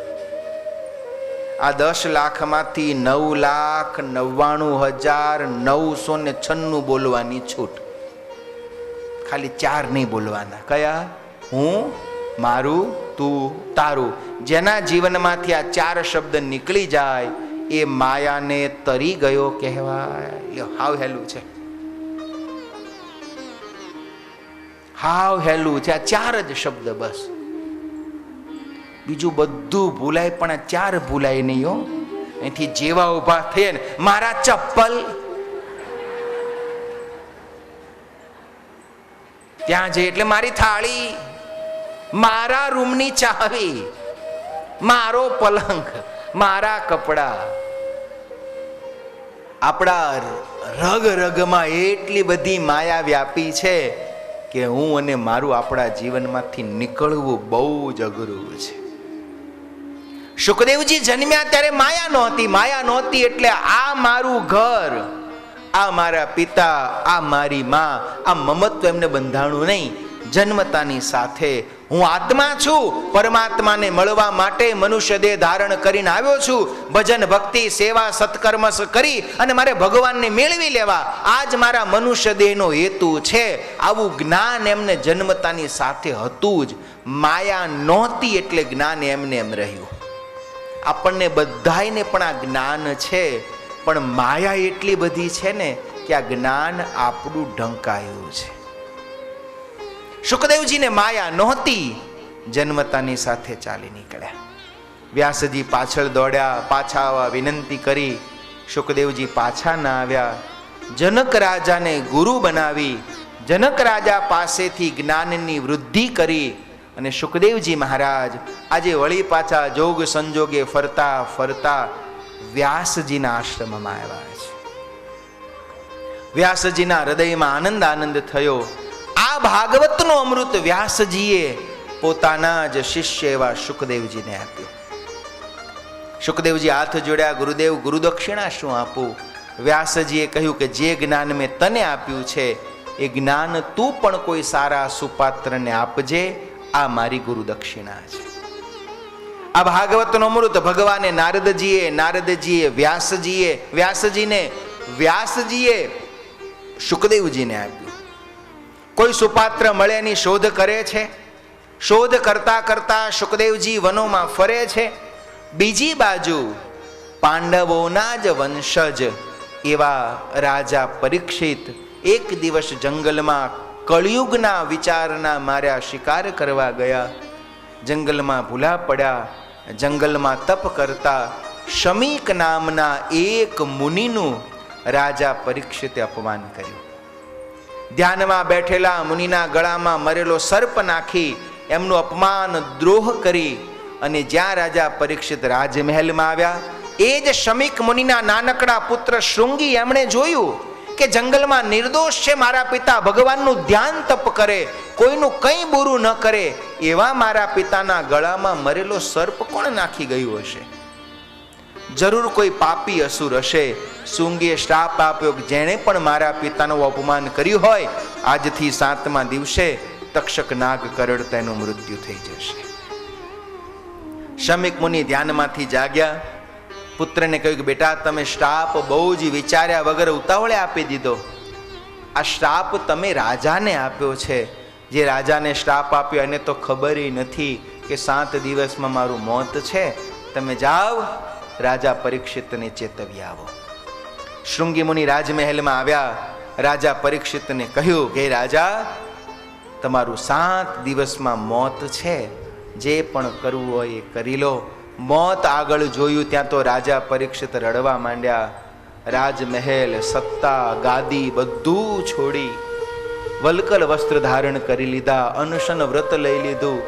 રાજ છોડી ગંગા કિનારે આવી માથા પછાડીને રડે છે. 7 દિવસમાં મારું મોત છે.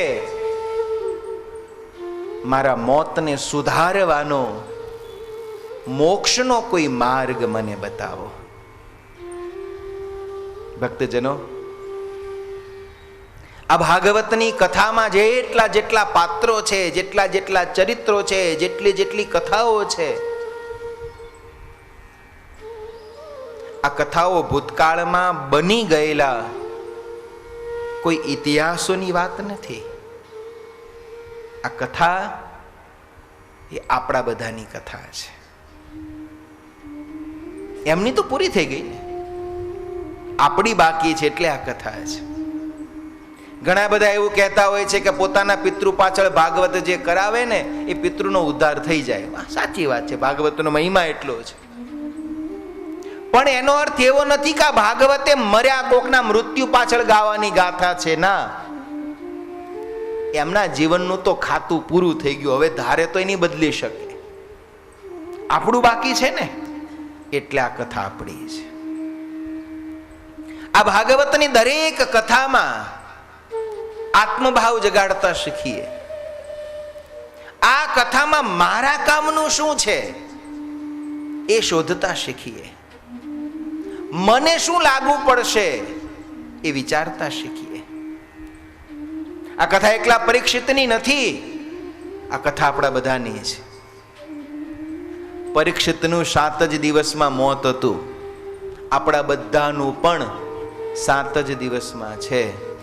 સોમ, મંગળ, બુધ, ગુરુ, શુક્ર, શનિ અને રવિ. આની બાર 8મો દિવસ કોઈનો છે? કોઈનો નહીં.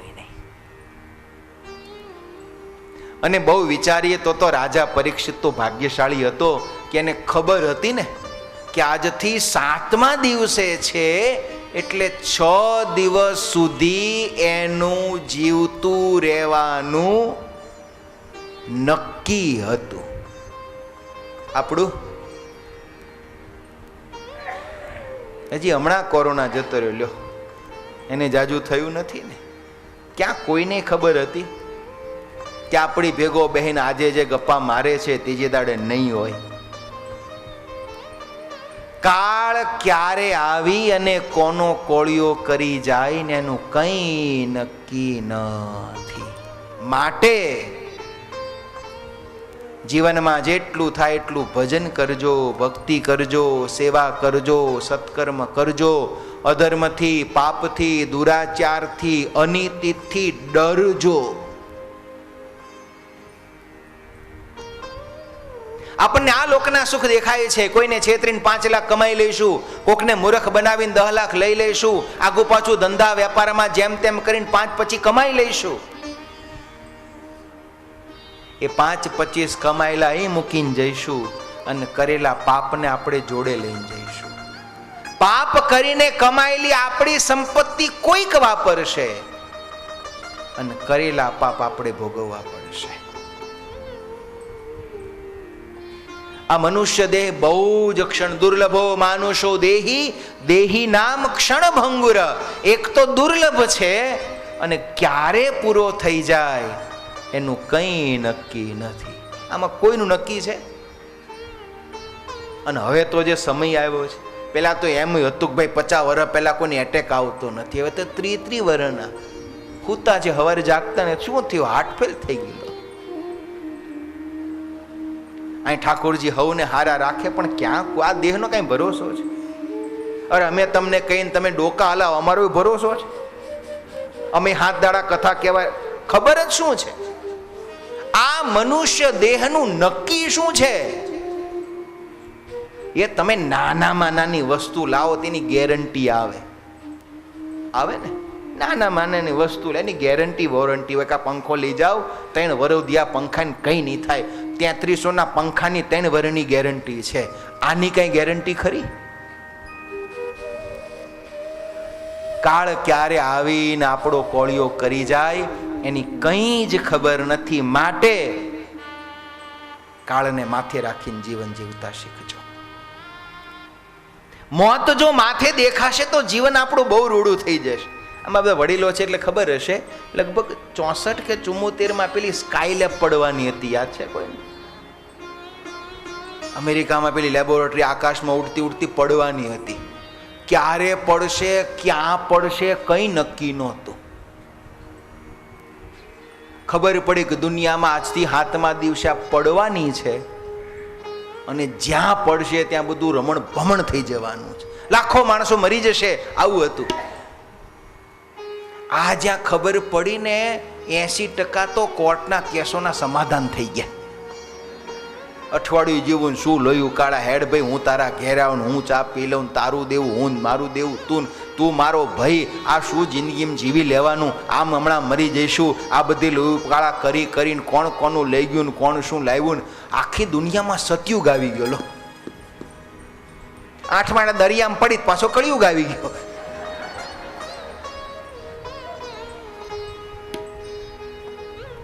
મોતને માથે રાખીને જીવજો. નીતિ, ધર્મ, સત્ય, ભક્તિ, સત્કર્મ જીવનમાં થાય એટલું કરજો. અધર્મ, નીતિ, પાપ અને દુરાચાર કરતા ડરજો. કાળ ક્યારે આવી જશે ખબર નથી. રાજા પરીક્ષિત 14 આંસુએ રડે છે. 7 દિવસમાં મારું મોત છે, મારા મોતમાંથી બચવાનો માર્ગ કોઈ મને બતાવો.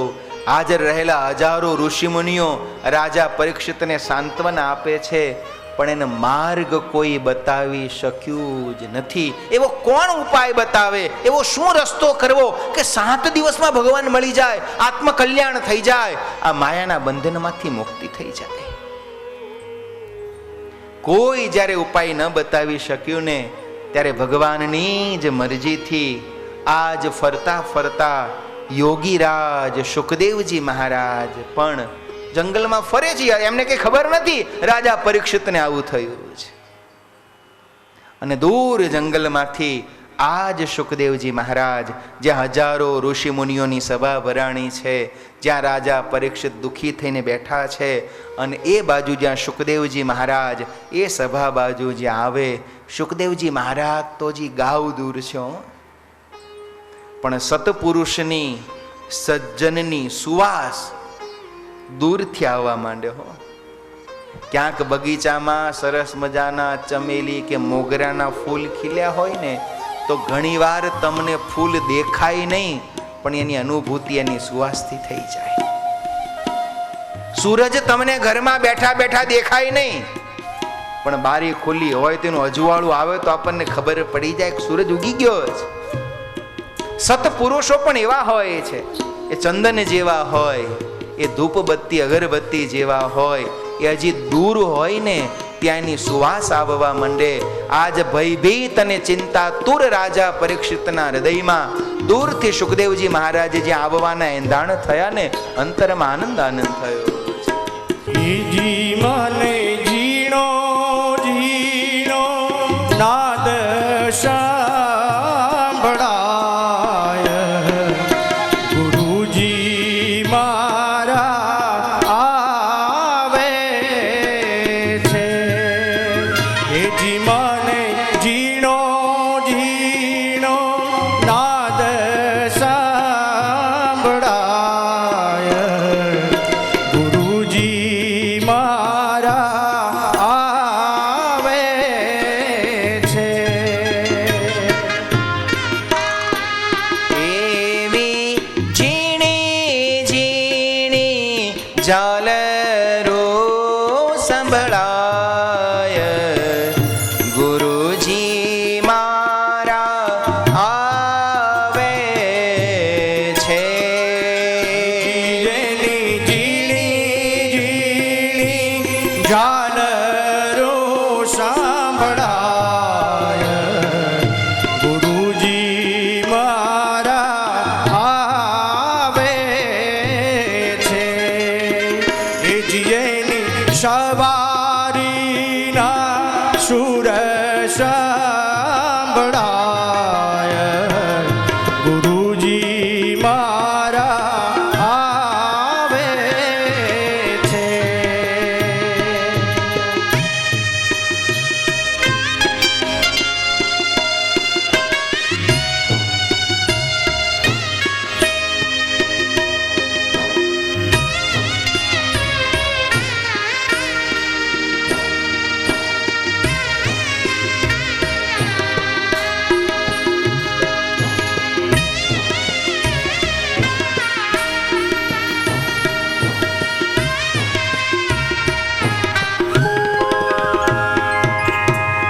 હે નયનથી નિરખતા ત્યાં તો વાલો લાગે દૂર, નયનથી નિરખતા ત્યાં તો વાલો લાગે દૂર. ओ हम सोहम ना कीजिए, ओ हम सोहम ना कीजिए, એનું ગોતી લે જો નૂર.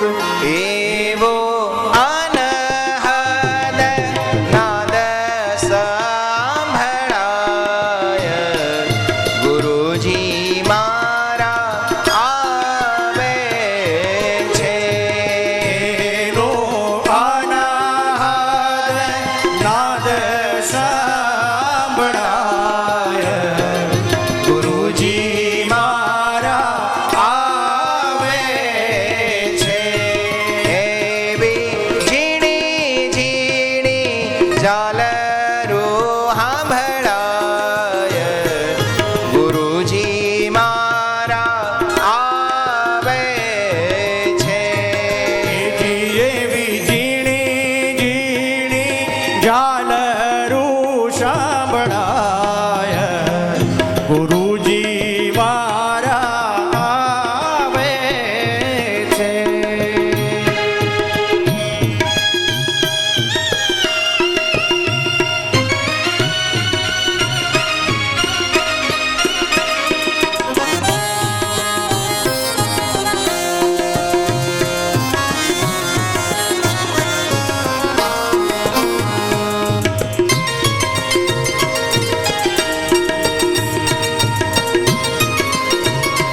અને વંદન કરું વારંવાર.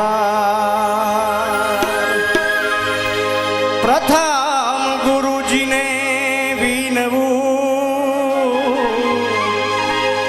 અને વંદન કરું વારંવાર. મોહ બંધનથી મુક્ત કરી, મોહ બંધનથી મુક્ત કરી અને ઉતારો ભવપાર. એજી હવે અનાહદ નાદ સંભળાય, ગુરુજી મારા આવે છે. એજી મને જીણો જીણો નાદ સંભળાય, ગુરુજી મારા આવે છે. ગુરુજી મારા આવે છે. ગુરુજી મારા આવે છે. શુકદેવજી મહારાજ પધાર્યા છે. આખી સભાએ ઊભા થઈ શુકદેવજીનું ભાવ અભિવાદન કર્યું છે.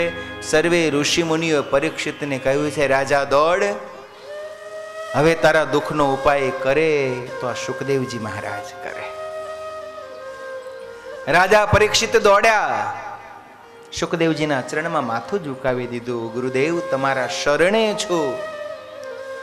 મને મૃત્યુનો ભય લાગ્યો છે. 7 જ દિવસમાં મૃત્યુમાંથી બચી અને મોક્ષને પામી જાઓ એવો ઉપાય મને બતાવો.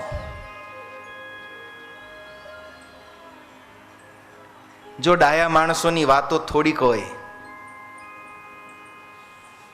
પણ એને જાણનારો થોડાકમાં જાણી જાય.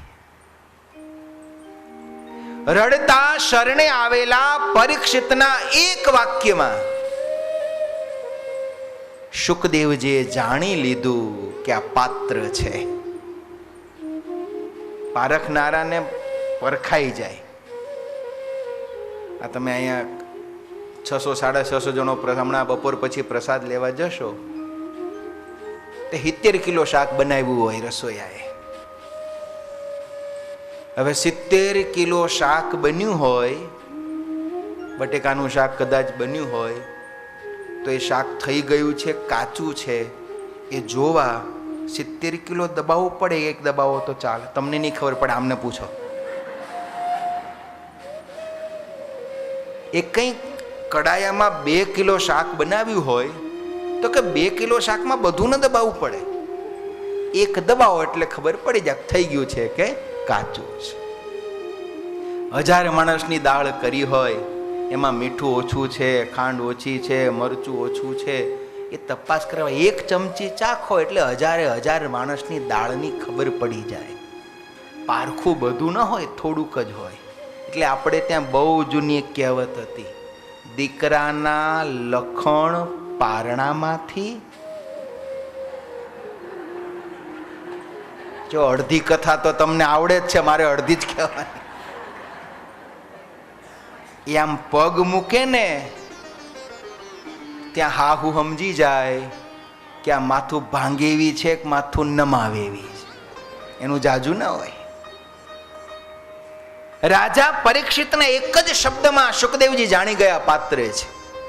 કારણ રાજા પરીક્ષિતે એમ કહ્યું, ગુરુદેવ, 7 દિવસમાં મારું મૃત્યુ છે, તો મૃત્યુમાંથી બચી અને મોક્ષને પમાય એવું સાધન મને બતાવો. આ સાધન શબ્દની પાત્રતા છે.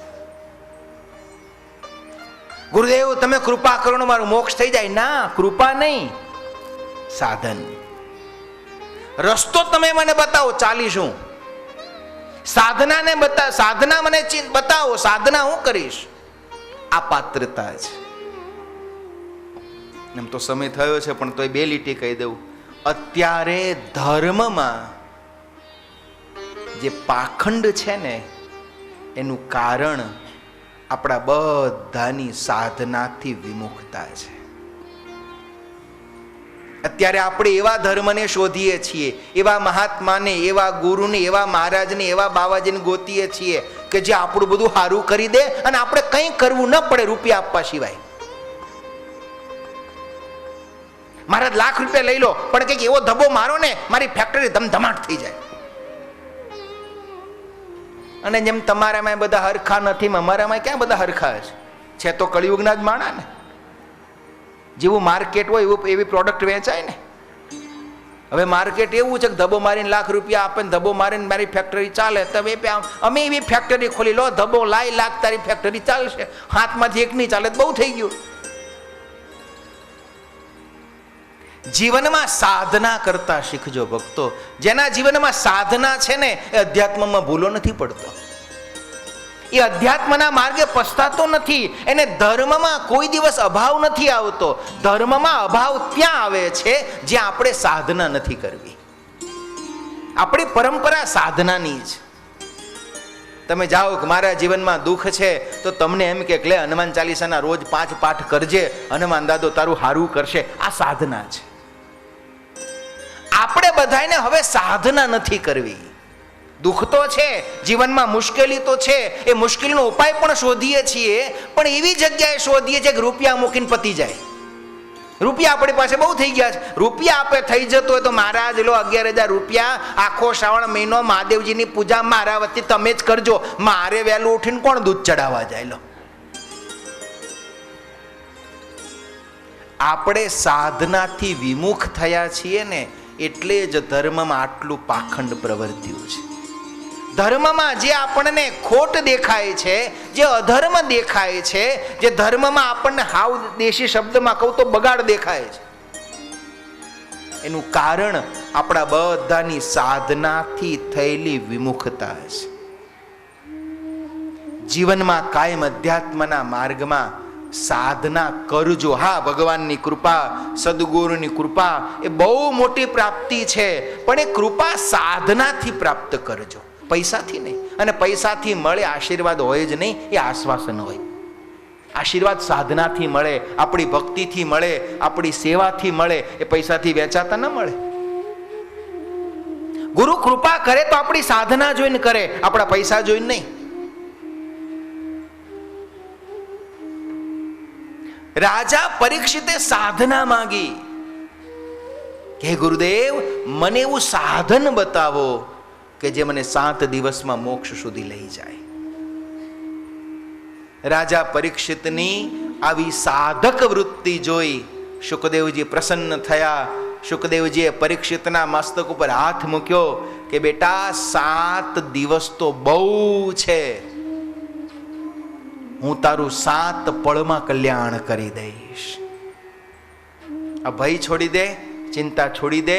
હું તને શ્રીમદ ભાગવત ગ્રંથમાં રહેલા ભગવાનના વિવિધ અવતારો અને ચરિત્રોની કથા, ભગવાનના ભક્તોની કથા કઈ સંભળાવીશ.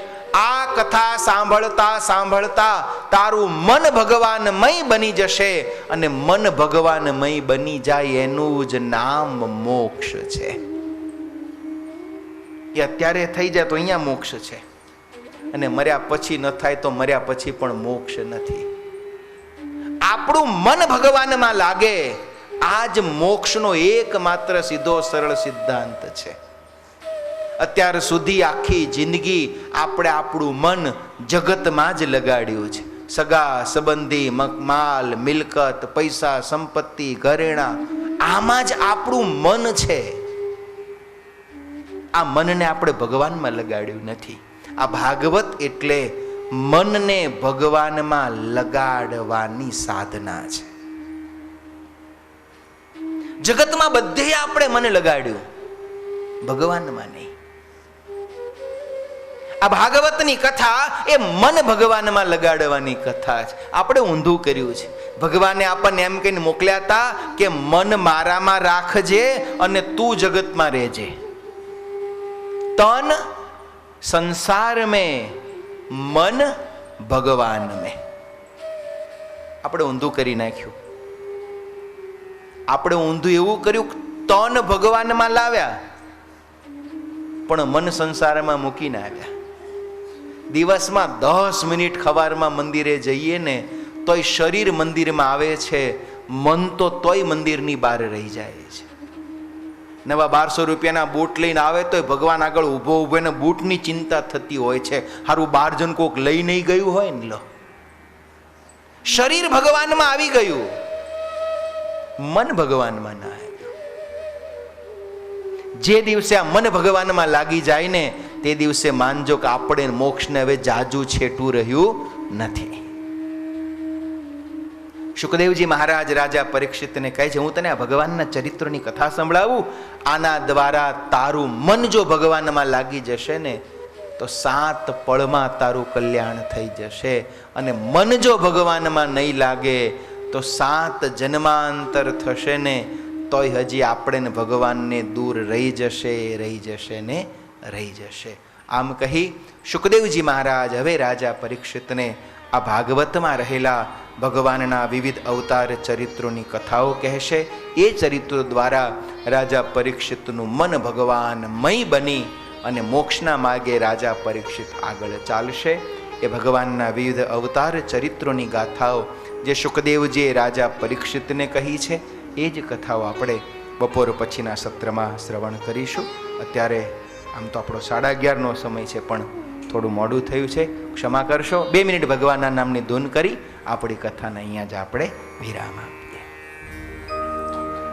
ગોવિંદ બોલો, હરિ ગોપાલ બોલો, ગોવિંદ બોલો, હરિ ગોપાલ બોલો, ગોવિંદ બોલો, હરિ ગોપાલ બોલો, ગોવિંદ બોલો, હરિ ગોપાલ બોલો, રાધારમણ હરિ ગોપાલ બોલો, રાધારમણ હરિ ગોપાલ બોલો, રાધારમણ હરિ ગોપાલ બોલો, રાધારમણ હરિ ગોપાલ બોલો, ગોવિંદ બોલો, હરિ ગોપાલ બોલો, ગોવિંદ બોલો, હરિ ગોપાલ બોલો, ગોવિંદ બોલો, હરિ ગોપાલ બોલો, ગોવિંદ બોલો, હરિ ગોપાલ બોલો, રાધારમણ હરિ ગોપાલ બોલો, રાધારમણ હરિ ગોપાલ બોલો, રાધારમણ હરિ ગોપાલ બોલો, રાધારમણ હરિ ગોપાલ બોલો, ગોવિંદ બોલો, હરિ ગોપાલ બોલો, ગોવિંદ બોલો, હરિ ગોપાલ બોલો, ગોવિંદ બોલો, હરિ ગોપાલ બોલો, ગોવિંદ બોલો, હરિ ગોપાલ બોલો. બોલો કૃષ્ણ કનૈયા લાલ કી જય. શ્રી સ્વામિનારાયણ ભગવાનની જય. શ્રી ભાગવત ભગવાનની જય.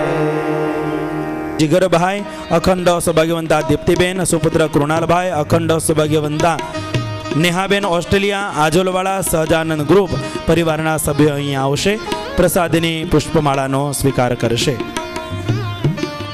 સાથોસાથ વાલા ભક્તજનો, પૂજ્ય વક્તા મહોદય શ્રીએ વાત કરી એમ આ જીવના પોષણ માટે જ્ઞાનની જરૂર છે, અને આવા પવિત્ર સ્થાનમાં આવ્યા હોય અને દેહના પોષણ માટે ભોજન પ્રસાદની જરૂર હોય છે. આજના પ્રથમ દિવસ ભોજન પ્રસાદના યજમાન શ્રી નારાયણઘાટ મંદિર ઘનશ્યામ મહારાજના સેવક પરમ સ્નેહી પરમ ભક્ત ગોવિંદભાઈ મંગળદાસ પટેલ, અસૌ પુષ્પાબેન ગોવિંદભાઈ પટેલ, સુપુત્ર મેહુલભાઈ કરણભાઈ, ગામ પડોશમાં આવો. ગોવિંદભાઈ અહીંયા આવશે, પરિવારના સભ્યો હોય તો અહીંયા આવશે. ગોવિંદભાઈને પણ તાલીમનાથી વધાવો. આપણે રામેશ્વરની કથામાં ગોવિંદભાઈ આ સુંદર મજાનો લાભ એ કથા અંતર્ગત આ બધા હરિભક્તોએ એમાં લાભ લીધો હતો. આગળના દરેક દિવસોમાં દરેક પ્રસાદના યજમાનશ્રીઓ છે એમને આપણે અહીંયા આહુત પણ કરીશું, પ્રસાદીની પુષ્પમાળા પણ પહેરાઈશું. પણ જે ભોજન પ્રસાદના યજમાન હોય એમણે આરતીનો પણ લાભ આપણે યજમાન પરિવારને સાથોસાથ અહીંથી આપશું. વાલા ભક્તજનો, આજે સુધી અહીંયા પહોંચાડશે. અહીંથી સંતો ઠાકોરજી સહિત પધારશે. આપણે માત્ર 5 જ મિનિટ અહીંયા બેસવાનો છે.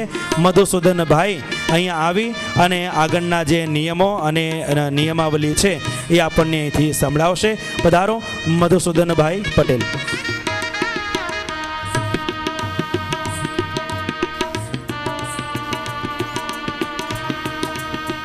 હેલો.